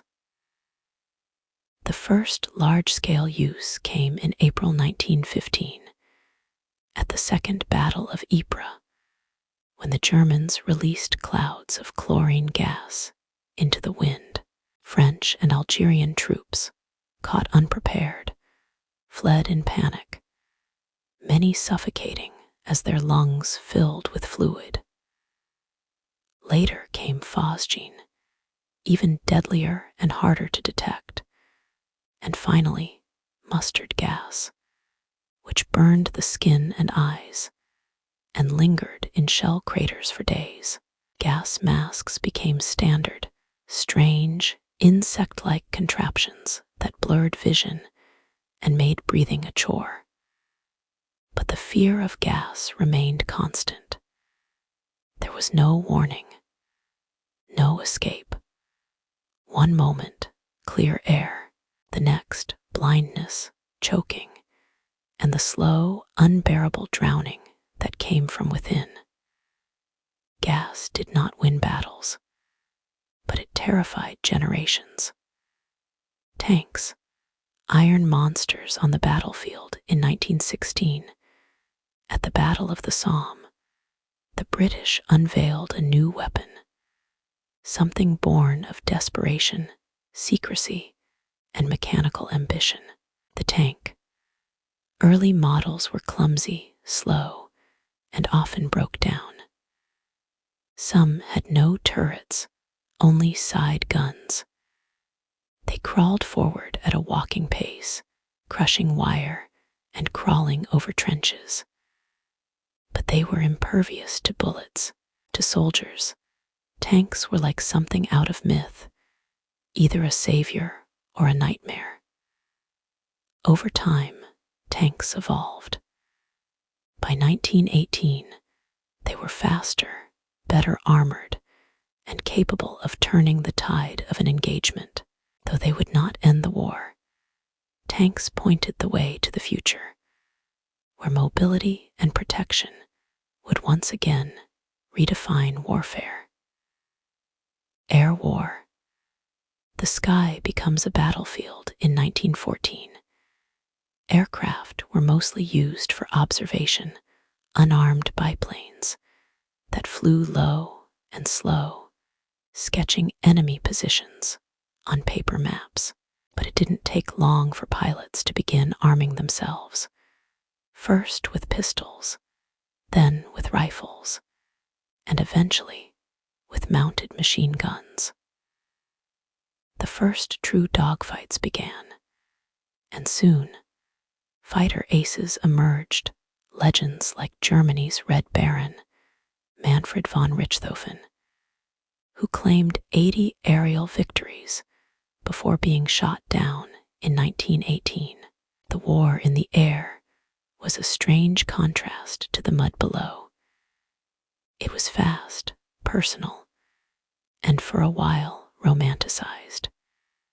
But even the skies would darken. By the end of the war, bombers were flying missions over cities.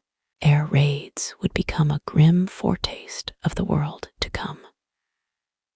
The flame of desperation, flamethrowers, and shock tactics in the trenches. Brutal close quarters combat demanded terrifying solutions. One of the most feared was the flamethrower. First used effectively by the Germans. A burst of fire, 10 meters long, could clear a trench in seconds, or simply terrify soldiers into fleeing. Alongside this came the stormtrooper units, elite German soldiers trained in infiltration and shock tactics. They moved fast, bypassed strongpoints, and attacked weak spots. It was the beginning of modern assault warfare, and it showed that even in this static war, innovation could still terrify. A new kind of hell. All these weapons shared one thing. They were designed not just to kill, but to demoralize. They made death anonymous, a shell from 10 miles away, gas drifting through the mist, a machine gun burst through the fog. And they taught a generation that war was no longer a clash of warriors. It was a machinery of attrition. It was factories feeding guns and men feeding trenches. The war machine turns by 1917. Both sides had fielded all of these horrors. The battlefield was no longer recognizable. The sky buzzed, the ground shook, the air stung, the night glowed orange, and through it all, the men endured. Not because they wanted to fight, but because they had no choice. This was no longer a war of soldiers. It was a war of machines. But even as technology redefined the battlefield, new actors were preparing to enter the stage across the Atlantic, in a land that had so far watched from afar. Soon, the balance would tip, and the war would turn once more. At the dawn of the 20th century, the United States stood apart from the entangled rivalries of the Old World. It was young, vast, industrious, and fiercely protective of its neutrality. To many Americans, the war in Europe was a distant catastrophe, a tragic quarrel between empires clinging to their past. President Woodrow Wilson spoke for millions when he pledged to keep America out of the war. Too proud to fight, he had once said. But as the trenches deepened and the dead mounted, neutrality became harder to maintain. And eventually, the war came knocking on America's door, a neutral nation in a world at war when war erupted in Europe in August 1914. The United States was caught off guard. Its army was small, barely equipped to handle a continental conflict. Most Americans, especially those in the heartland, believed the war was none of their concern. Let Europe destroy itself, some said. But beneath the surface, American lives were already intertwined with the fates of Britain and France. Banks loaned millions to the Allies.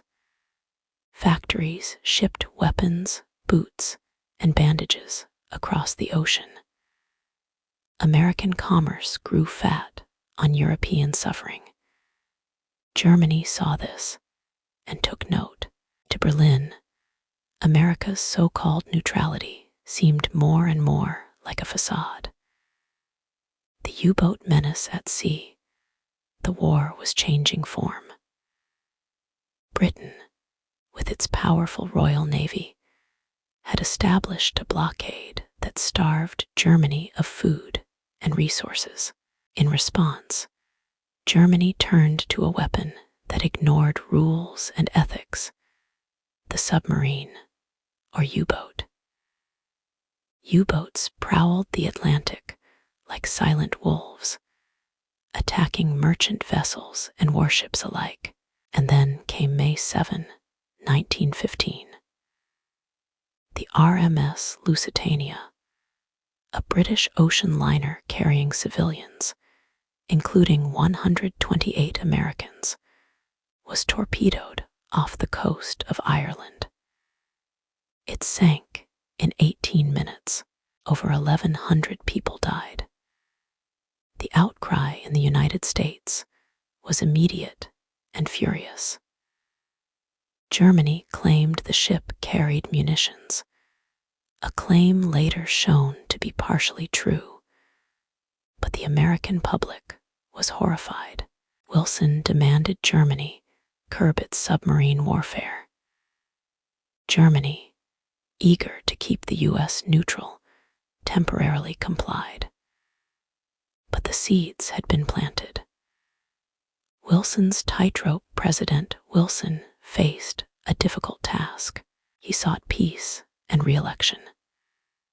In 1916, he won a narrow victory with the slogan, "He kept us out of war." But privately, he was preparing. The U.S. began expanding its military, training officers, and modernizing its forces. Still, Wilson hoped that diplomacy might prevail. He proposed a peace without victory, an end to the war without punishment or triumph. But by then, the blood ran too deep in Europe. The old world no longer listened, and soon, an intercepted message would silence peace altogether. The Zimmermann telegram in January 1917, a secret message, was sent from the German Foreign Office to its embassy in Mexico. It proposed something shocking. If the United States entered the war, Germany would support Mexico in reclaiming lost territory, Texas, Arizona, and New Mexico. British intelligence intercepted the message. On February 24, they presented it to Wilson. Days later, the telegram was published in American newspapers. The public was stunned. The idea that Germany would provoke Mexico and threaten American soil was more than most could bear. Anti-German sentiment erupted. Pro-war rallies filled the streets. Wilson had tried to stay out. Now, the war had come for him. Unrestricted submarine warfare at the same time, Germany made a fateful decision.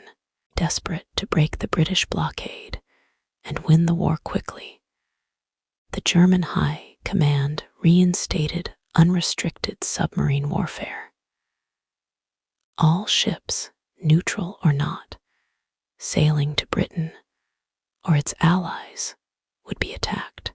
Germany knew this would bring America into the war, but they believed they could defeat Britain before the U.S. could mobilize. It was a gamble, and it failed. The declaration of war on April 2, 1917, President Wilson stood before Congress. His voice was grave. "The world must be made safe for democracy," he said. "We are but one of the champions of the rights of mankind." 4 days later, on April 6, the United States declared war on Germany. The sleeping giant had awoken. Across the Atlantic, in the trenches of France, weary Allied soldiers wept when they heard the news. A new force was coming. Not just fresh troops, but hope. Mobilization. America goes to war. Mobilizing the American war machine was no small task. The U.S. drafted millions of men, trained officers, and converted peacetime factories into munitions hubs. Women entered the workforce in record numbers. War bonds were sold. Posters lined city streets urging young men to do your part. General John J. Pershing was appointed to lead the American Expeditionary Forces, EAF, and in June 1917, the first American troops arrived in France.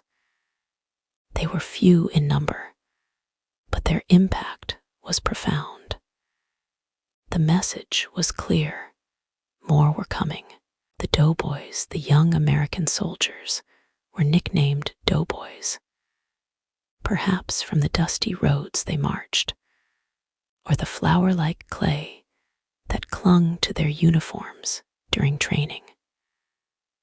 They were raw, often untested, and full of energy. French and British commanders wanted to spread them among their own exhausted units. But Pershing refused. The Americans would fight as an independent army under their own flag, and when they finally entered battle in force, in 1918, they would make their presence felt. In battles like Cantigny, Belleau Wood, and the Meuse-Argonne, the doughboys fought with reckless bravery. They suffered terrible casualties, but they did not break. A new energy on the battlefield, the arrival of American forces in 1918, was more than just numbers.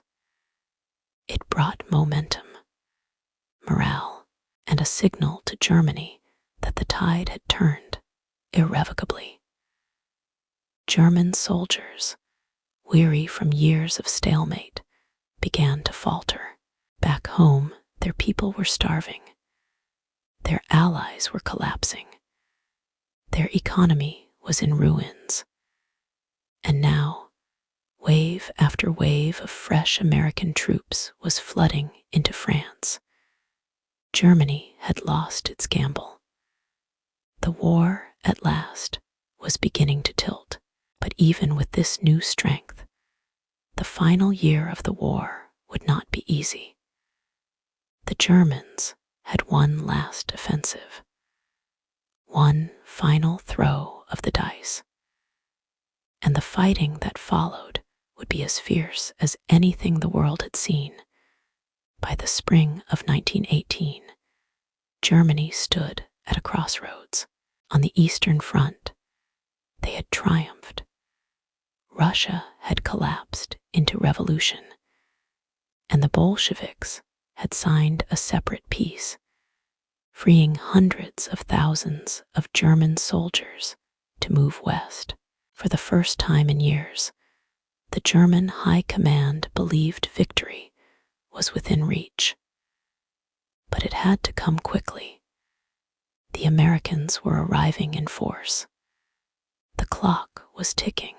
So Germany made a final, massive gamble, a storm to break the deadlock and force the Allies to sue for peace. They called it Kaiserschlacht, the Kaiser's battle. But history would remember it simply as the beginning of the end, Operation Michael. The final offensive begins on March 21, 1918. Under foggy skies and thunderous artillery, Germany launched Operation Michael, the first strike in a series of offensives designed to break through the Western Front before American strength could tip the scales. They unleashed stormtroopers, elite, fast-moving assault units trained to bypass strongpoints and infiltrate deep behind enemy lines. At first, the results were astonishing. The British Fifth Army reeled backward. Trenches that had stood for years were abandoned. In a matter of days, Germany had gained more ground than they had in years of fighting. Paris lay within reach. Church bells were rung in German towns. Victory seemed to shimmer on the horizon, But the further they advanced, the more vulnerable they became. The cost of Speed Germany's offensive punched holes through Allied lines, but they lacked one thing: sustainability.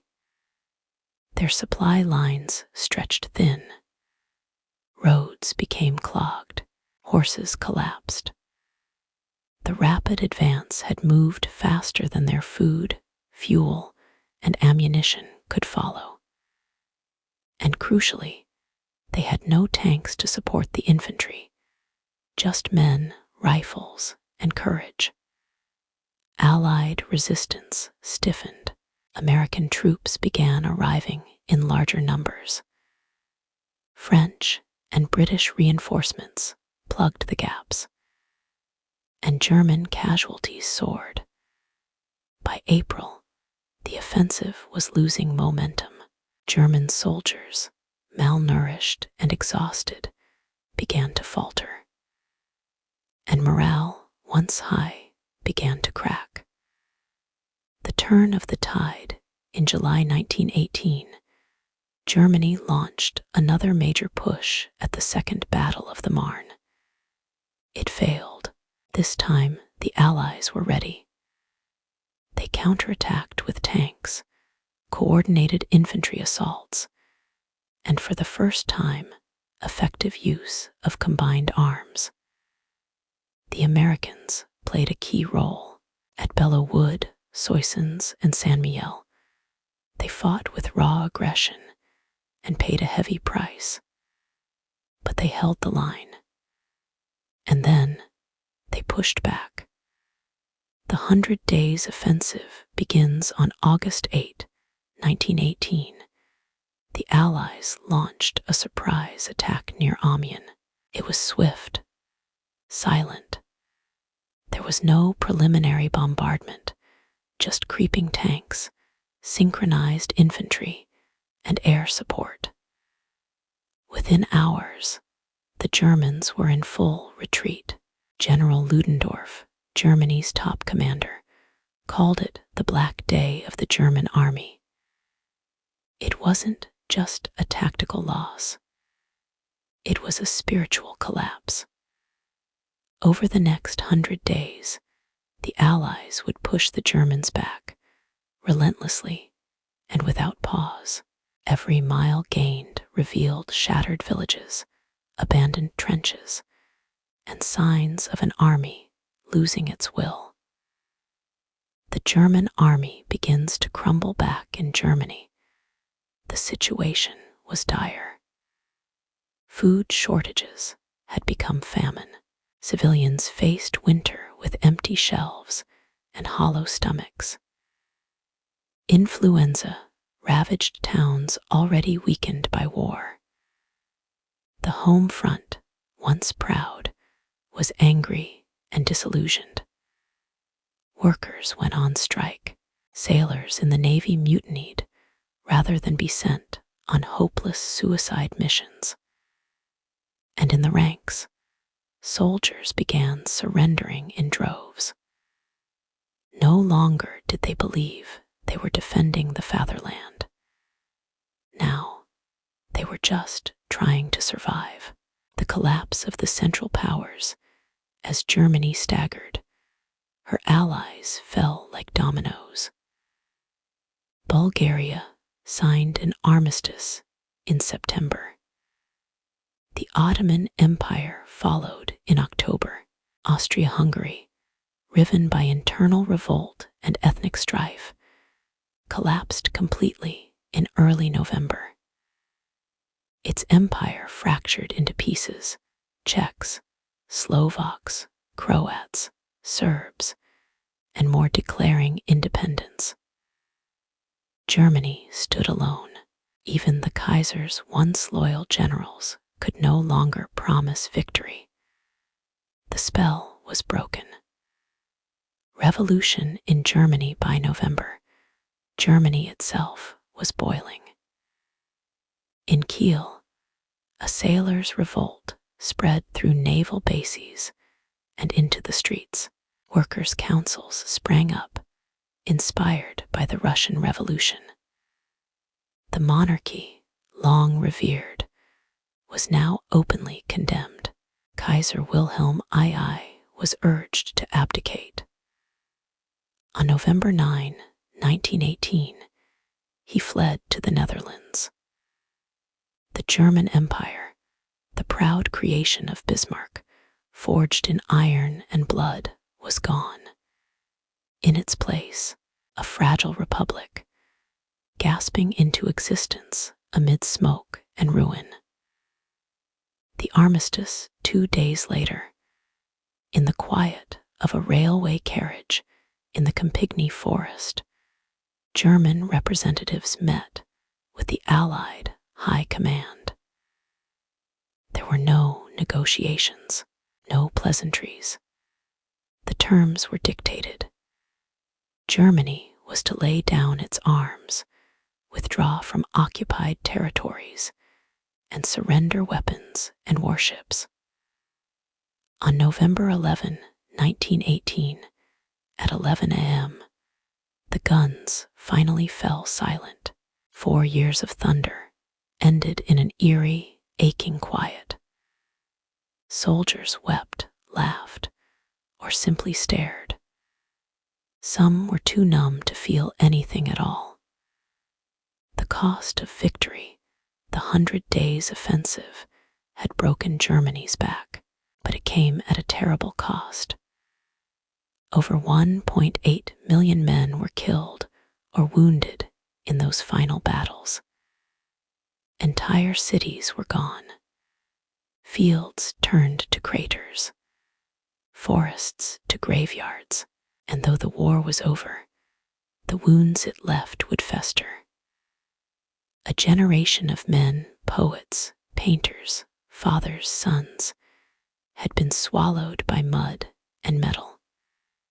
And around the world, a question echoed. What had it all been for? But peace, as always, would prove elusive. For in the grand halls of Versailles, as the victors gathered to shape a new world, they would sow the seeds of the next great storm. The guns had fallen silent. The trenches stood abandoned, but while the battlefields were hushed, a different kind of war was just beginning.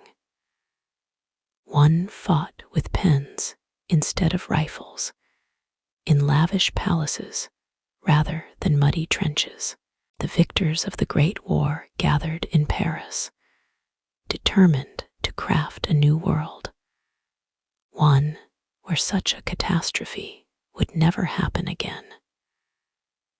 But beneath the lofty goals, there were old grudges, fresh wounds, and an insatiable thirst for justice. The result would be a peace not of healing, but of punishment. A peace whose very foundations would tremble before they dried. The Paris Peace Conference begins in January 1919. Representatives from 32 nations convened in Paris. The conference was vast, ambitious, and fraught with tension. But the real power rested in the hands of the so-called Big Four. Woodrow Wilson of the United States, David Lloyd George of Britain, Georges Clemenceau of France, Vittorio Orlando of Italy. Each man arrived with dreams. Wilson brought his 14 points, a visionary plan for peace based on self-determination, open diplomacy, and a new League of Nations to prevent future wars. But the others came bearing scars. Clemenceau, the Tiger of France, had seen his country invaded twice by Germany. He wanted security, revenge, reparations. Lloyd George sought to protect British interests, maintain its empire, and please a war-weary public. And Orlando, fighting for Italy's promised territorial gains, often found himself sidelined. From the start, idealism clashed with realism. And Germany, the defeated, was not even at the table. A piece of contradictions, the Allied powers faced a question with no easy answer. What do you do with a beaten empire? Should Germany be punished or reintegrated into Europe? Should borders be redrawn to honor ethnic identities or imperial interests? Should the victors seek reconciliation or revenge? The debates were long, bitter, and full of contradiction. In private, many leaders admired Wilson's ideals, but in public, they wanted payback. France had lost 1.3 million men. Entire towns were razed. Clemenceau argued, Germany must never again be able to threaten France. So the peace began to shift from Wilson's vision toward vengeance. Germany's fate is sealed in June 1919. German delegates were summoned to the Palace of Versailles. They walked through the Hall of Mirrors, the very place where the German Empire had been proclaimed in 1871 after Prussia's victory over France. Now it was Germany's turn to bow. The treaty laid out harsh terms. Germany would accept full responsibility for starting the war, the infamous War Guilt Clause. It would pay reparations totaling 132 billion gold marks, an astronomical figure. Its army was limited to 100,000 men, with no tanks, no air force, and no submarines. It lost 13% of its territory, including Alsace-Lorraine and all overseas colonies. The Rhineland would be demilitarized. New nations were carved from its eastern lands: Poland, Czechoslovakia, Lithuania, and others rising from the old order. The German delegation was stunned. One of them whispered, "This is not peace, it is an armistice for 20 years." He would not be far off. Germany reacts across Germany. The treaty was met with outrage. To many, it felt like a betrayal, a diktat, a dictated peace they had no say in. Even moderates, who had hoped for reconciliation, were humiliated. The once proud army was disbanded. National pride was shattered, and in this fertile soil of anger, disillusionment, and economic collapse, new, darker forces would begin to stir. But that is a storm for another night.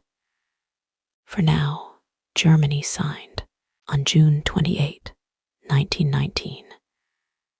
Exactly 5 years after the assassination of Archduke Franz Ferdinand, the Treaty of Versailles was sealed. The Great War was, officially, over, a redrawn world, but it was not only Germany that changed. The map of Europe was redrawn. Borders shifted like sand in a tide. Old empires, the Austro-Hungarian, Ottoman, German, and Russian, were gone. In their place, new nations emerged, many hastily assembled and deeply divided. Yugoslavia, a patchwork of ethnic tensions. Czechoslovakia, born of compromise. Poland, resurrected after more than a century erased. The Middle East was carved into British and French mandates, promising independence but delivering control. And while some cheered, others, especially in Asia and Africa, saw only more colonialism under new names. The war had ended, but injustice lingered. The League of Nations, Wilson's grand prize, the League of Nations, was born from the treaty, intended to serve as a global forum to prevent future wars. It was a bold idea, a council of nations, collective security, arbitration over aggression. Wilson saw it as humanity's next step, a way to evolve beyond war. But irony twisted the dream. Despite Wilson's efforts, the United States Senate refused to ratify the treaty. America, the architect of the League, would never join it. The League would limp forward, underfunded and toothless, and without its strongest member, its foundation was always cracked. A fragile peace as 1920 dawned. The world was exhausted. Cities lay in ruins. Millions were dead. Entire generations were missing from towns and villages across Europe. The war had been called the war to end all wars. But few believed it anymore.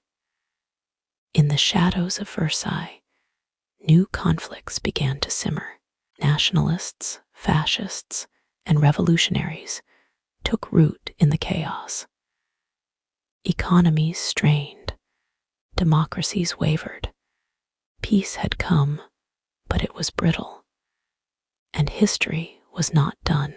The world, reeling from one cataclysm, was already setting the stage for another.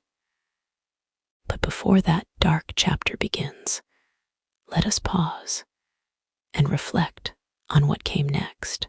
For in the aftermath of war, amid ruins and remembrance, humanity would begin to rebuild and to remember. In the long shadow of the Great War, silence fell across Europe. Not the peace of joy, but the stillness of exhaustion. Fields once thundered with artillery. Now they were quiet, but strewn with wreckage, bones, and rusted wire. A generation had vanished. Cities had fallen. And the world was left with one question, whispered across trenches, graves, and broken families. What now? The armistice may have ended the fighting, but not the suffering. And in the years that followed, humanity began the slow, agonizing task of rebuilding, not just roads and bridges, but memory, meaning, and hope. The human cost, a lost generation. By 1919, the numbers had begun to emerge, and they were staggering. Over 9 million soldiers dead, more than 21 million wounded, countless civilians lost to famine, disease, and shelling. Entire villages in France and Belgium had no surviving young men. In Britain, the term "the lost generation" entered the public mind, not just for those who died, but for those who returned, changed forever. Some had lost limbs, others their minds. They called it shell shock then, what we now know as post-traumatic stress disorder. But there was no understanding, no support, only silence. Men who had once charged machine guns now stared into fires, trembling. Nightmares walked beside them. Guilt clung like smoke. Homecoming was not a celebration. It was a reckoning. The landscape of ruin, much of Europe's infrastructure had been obliterated. Entire towns were flattened. Reims, Ypres, Verdun, Passchendaele names now burned into memory. Forests were reduced to blackened stumps. Rivers ran choked with debris. Fields, once golden with wheat, were now craters of mud and bone. The soil itself was poisoned by gas, metal, and rot. Even a decade after the war, French farmers reported iron harvests, plows unearthing rusted helmets, unexploded shells, and fragments of lives lost. And beneath it all lay the dead, thousands of them, still missing, never buried. The world had won the war, but now it had to live with it. The burden of memory in every village, town, and capital, monuments rose. Stone statues, granite plaques, tombs to the unknown soldier, not as celebration, but as mourning. In London, the cenotaph stood bare and unadorned, its silent presence more powerful than any inscription. In France, fields of white crosses stretched to the horizon, silent regiments of the fallen. And in Germany, grieving parents and disfigured veterans gathered around quiet sculptures, some weeping, some proud, all solemn. Memory became a public ritual, but behind the ceremonies, there was deep division. Some saw the dead as heroes. Others saw them as victims of governments, generals, and national pride. Art, literature, and poetry grappled with the war's meaning. Writers like Erich Maria Remarque, in all quiet on the Western Front, stripped away the glory, revealing only mud, blood, and fear. Wilfred Owen's haunting words, dulce et decorum est pro patria mori, once spoken with pride, now dripped with bitter irony. The economic strain reconstruction required more than grief. It required money. But Europe's economies were shattered. France faced over $50 billion in damages. Germany, burdened by reparations, faced hyperinflation and social collapse. Britain's national debt had more than doubled. Factories had been turned to wartime production. Now they sat idle. Millions of soldiers returned home to find no work, no pensions, and no plan. And in Eastern Europe, where empires had collapsed, entire economies had to be rebuilt from scratch, with new currencies, new borders, and new governments. Across the world, the cost of victory was proving almost as unbearable as the war itself. The Spanish flu, a silent killer, as if the war were not enough. A second catastrophe swept the world in 1918-1919, the Spanish flu pandemic. It infected nearly 1/3 of the global population. An estimated 50 million people died, far more than the war itself. Soldiers, weakened from the front, brought the virus home. Trenches and crowded hospitals became perfect breeding grounds. In cities from Philadelphia to Paris, bodies piled up faster than they could be buried. People wore masks. Schools closed. Commerce halted.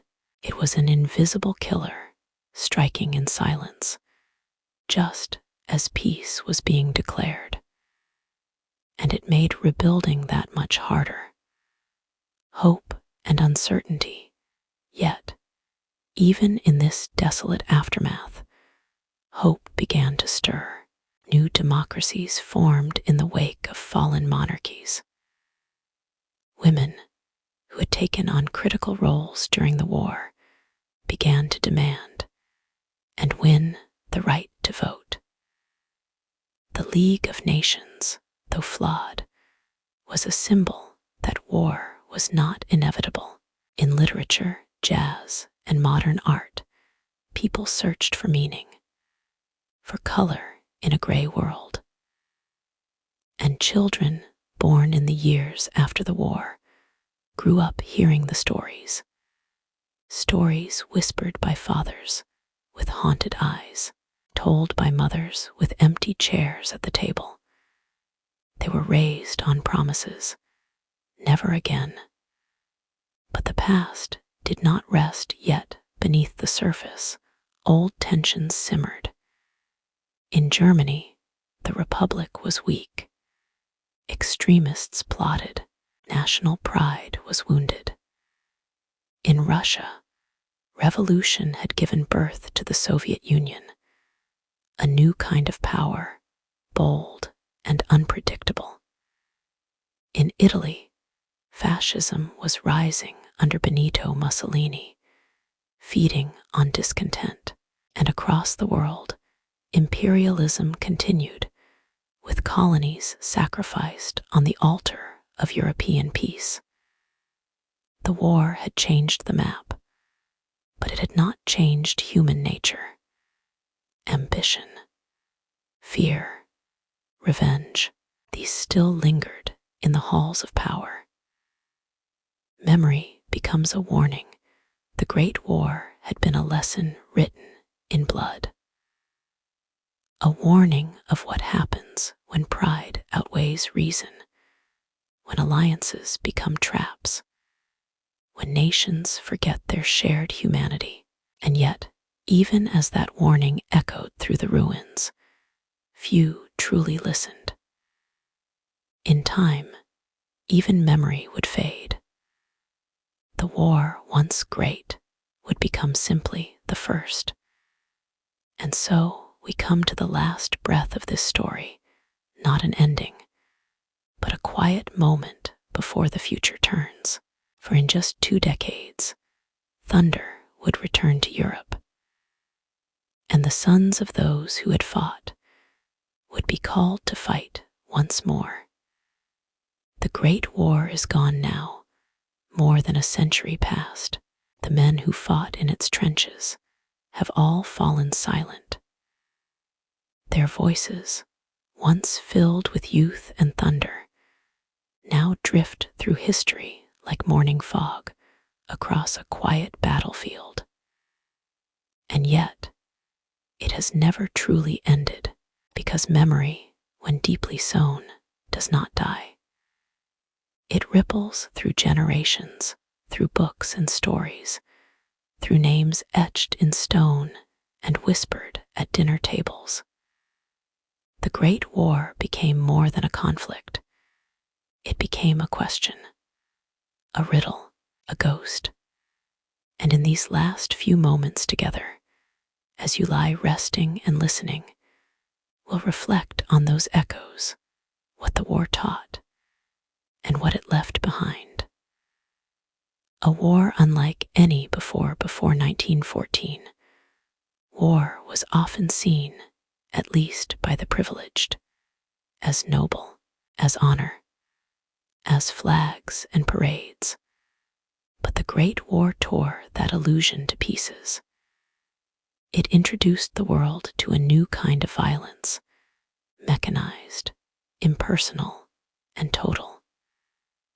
It was the first war where men could die without ever seeing their enemy, where a single artillery shell could wipe out a dozen lives, or none at all. It was war on an industrial scale, the factory of death replacing the field of valor. And this shift did more than scar landscapes. It scarred minds. It showed us what happens when technology outpaces morality, when the power to destroy grows faster than the wisdom to wield it. The end of empires, the war shattered the very idea of permanence. Ancient empires, Austro-Hungarian, Ottoman, Romanov, and Hohenzollern, vanished like smoke. Monarchs fell, thrones crumbled, borders blurred. Peoples who had once lived under imperial rule awoke to find themselves citizens of new, uncertain nations. Some found freedom. Others found only new kinds of chains, but no one from Vienna to Constantinople to Moscow was untouched by the seismic shift. The world had been reordered. Yet, in many ways, the seeds of the old world remained, hidden in the soil, waiting to sprout again. The roots of the Second War, perhaps the most haunting legacy of the Great War, is not what it ended, but what it began. The Treaty of Versailles, meant to ensure peace, sowed the seeds of resentment and extremism. In Germany, humiliation bred radicalism. Economic collapse bred desperation. And out of that storm rose voices promising revenge. Mussolini's Italy, Hitler's Germany, Stalin's Soviet Union, each forged from the ashes of 1918. The Great War had been the war to end all wars. But it became, in truth, the prelude. When the Second World War erupted in 1939, many of its architects were veterans, men shaped by the mud of Flanders, the gas of Ypres, the defeat of Versailles. History, it seems, does not always teach. Sometimes it repeats. The unseen front, women and civilians, we remember the soldiers. But behind the lines, another war was fought. Women took to the factories, the fields, the hospitals, keeping nations running as men fell. They melted bullets, wrapped wounds, raised children in empty homes. And when the war ended, they did not simply return to silence.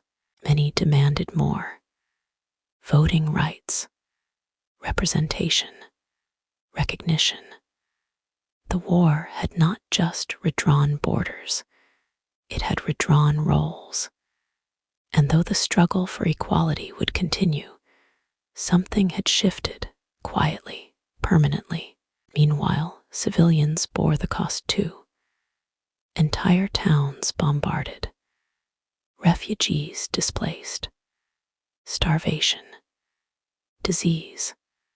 The line between front and home had blurred, a shift that would define warfare ever after. The power of memory. One of the war's strangest truths is this: the generation that lived through it often struggled to speak of it. The pain was too fresh, the losses too vast, and so silence reigned. But memory found other paths, through poetry, music, memorials, and art, through fields of poppies blooming red, through the lonely gravestones that dot the countryside, and perhaps most of all, through stories. Fathers telling sons, grandmothers sharing letters, old photos tucked into books. The Great War became a tapestry of memory, woven not in textbooks, but in hearts. And it is through memory that it endures, why we still remember so, why, more than 100 years later, do we still speak of the Great War. Not for glory, not for nostalgia, but because it teaches us something deeply human. It shows how quickly peace can vanish, how fragile civilization truly is, and how, even amid chaos, people seek light in friendship, in sacrifice, in small acts of grace. The men who died at the Somme, the nurses in field tents, the messengers in gas masks, the orphans, and the widows. They weren't just characters in a book. They were us. And their story is not past. It's a mirror. And you, dear listener, as you rest now, wherever in the world you are, however late the hour, you are part of this memory too. You carry it every time you ask, what happened? Every time you light a candle. Every time you wonder how a world can fall so far and rise again. History is not just what came before. It is what lives within us still, and perhaps, in remembering it gently, quietly, like this, we help to keep it from happening again. Thank you for walking this long path with me tonight, from Sarajevo to Versailles, from the trenches to the tombstones, from history to reflection. And now, dear listener, as the world slows and dreams begin to stir, may peace find you as it once tried to find the world. My name is Sherry, and I thank you for keeping memory alive. Until next time, sleep well.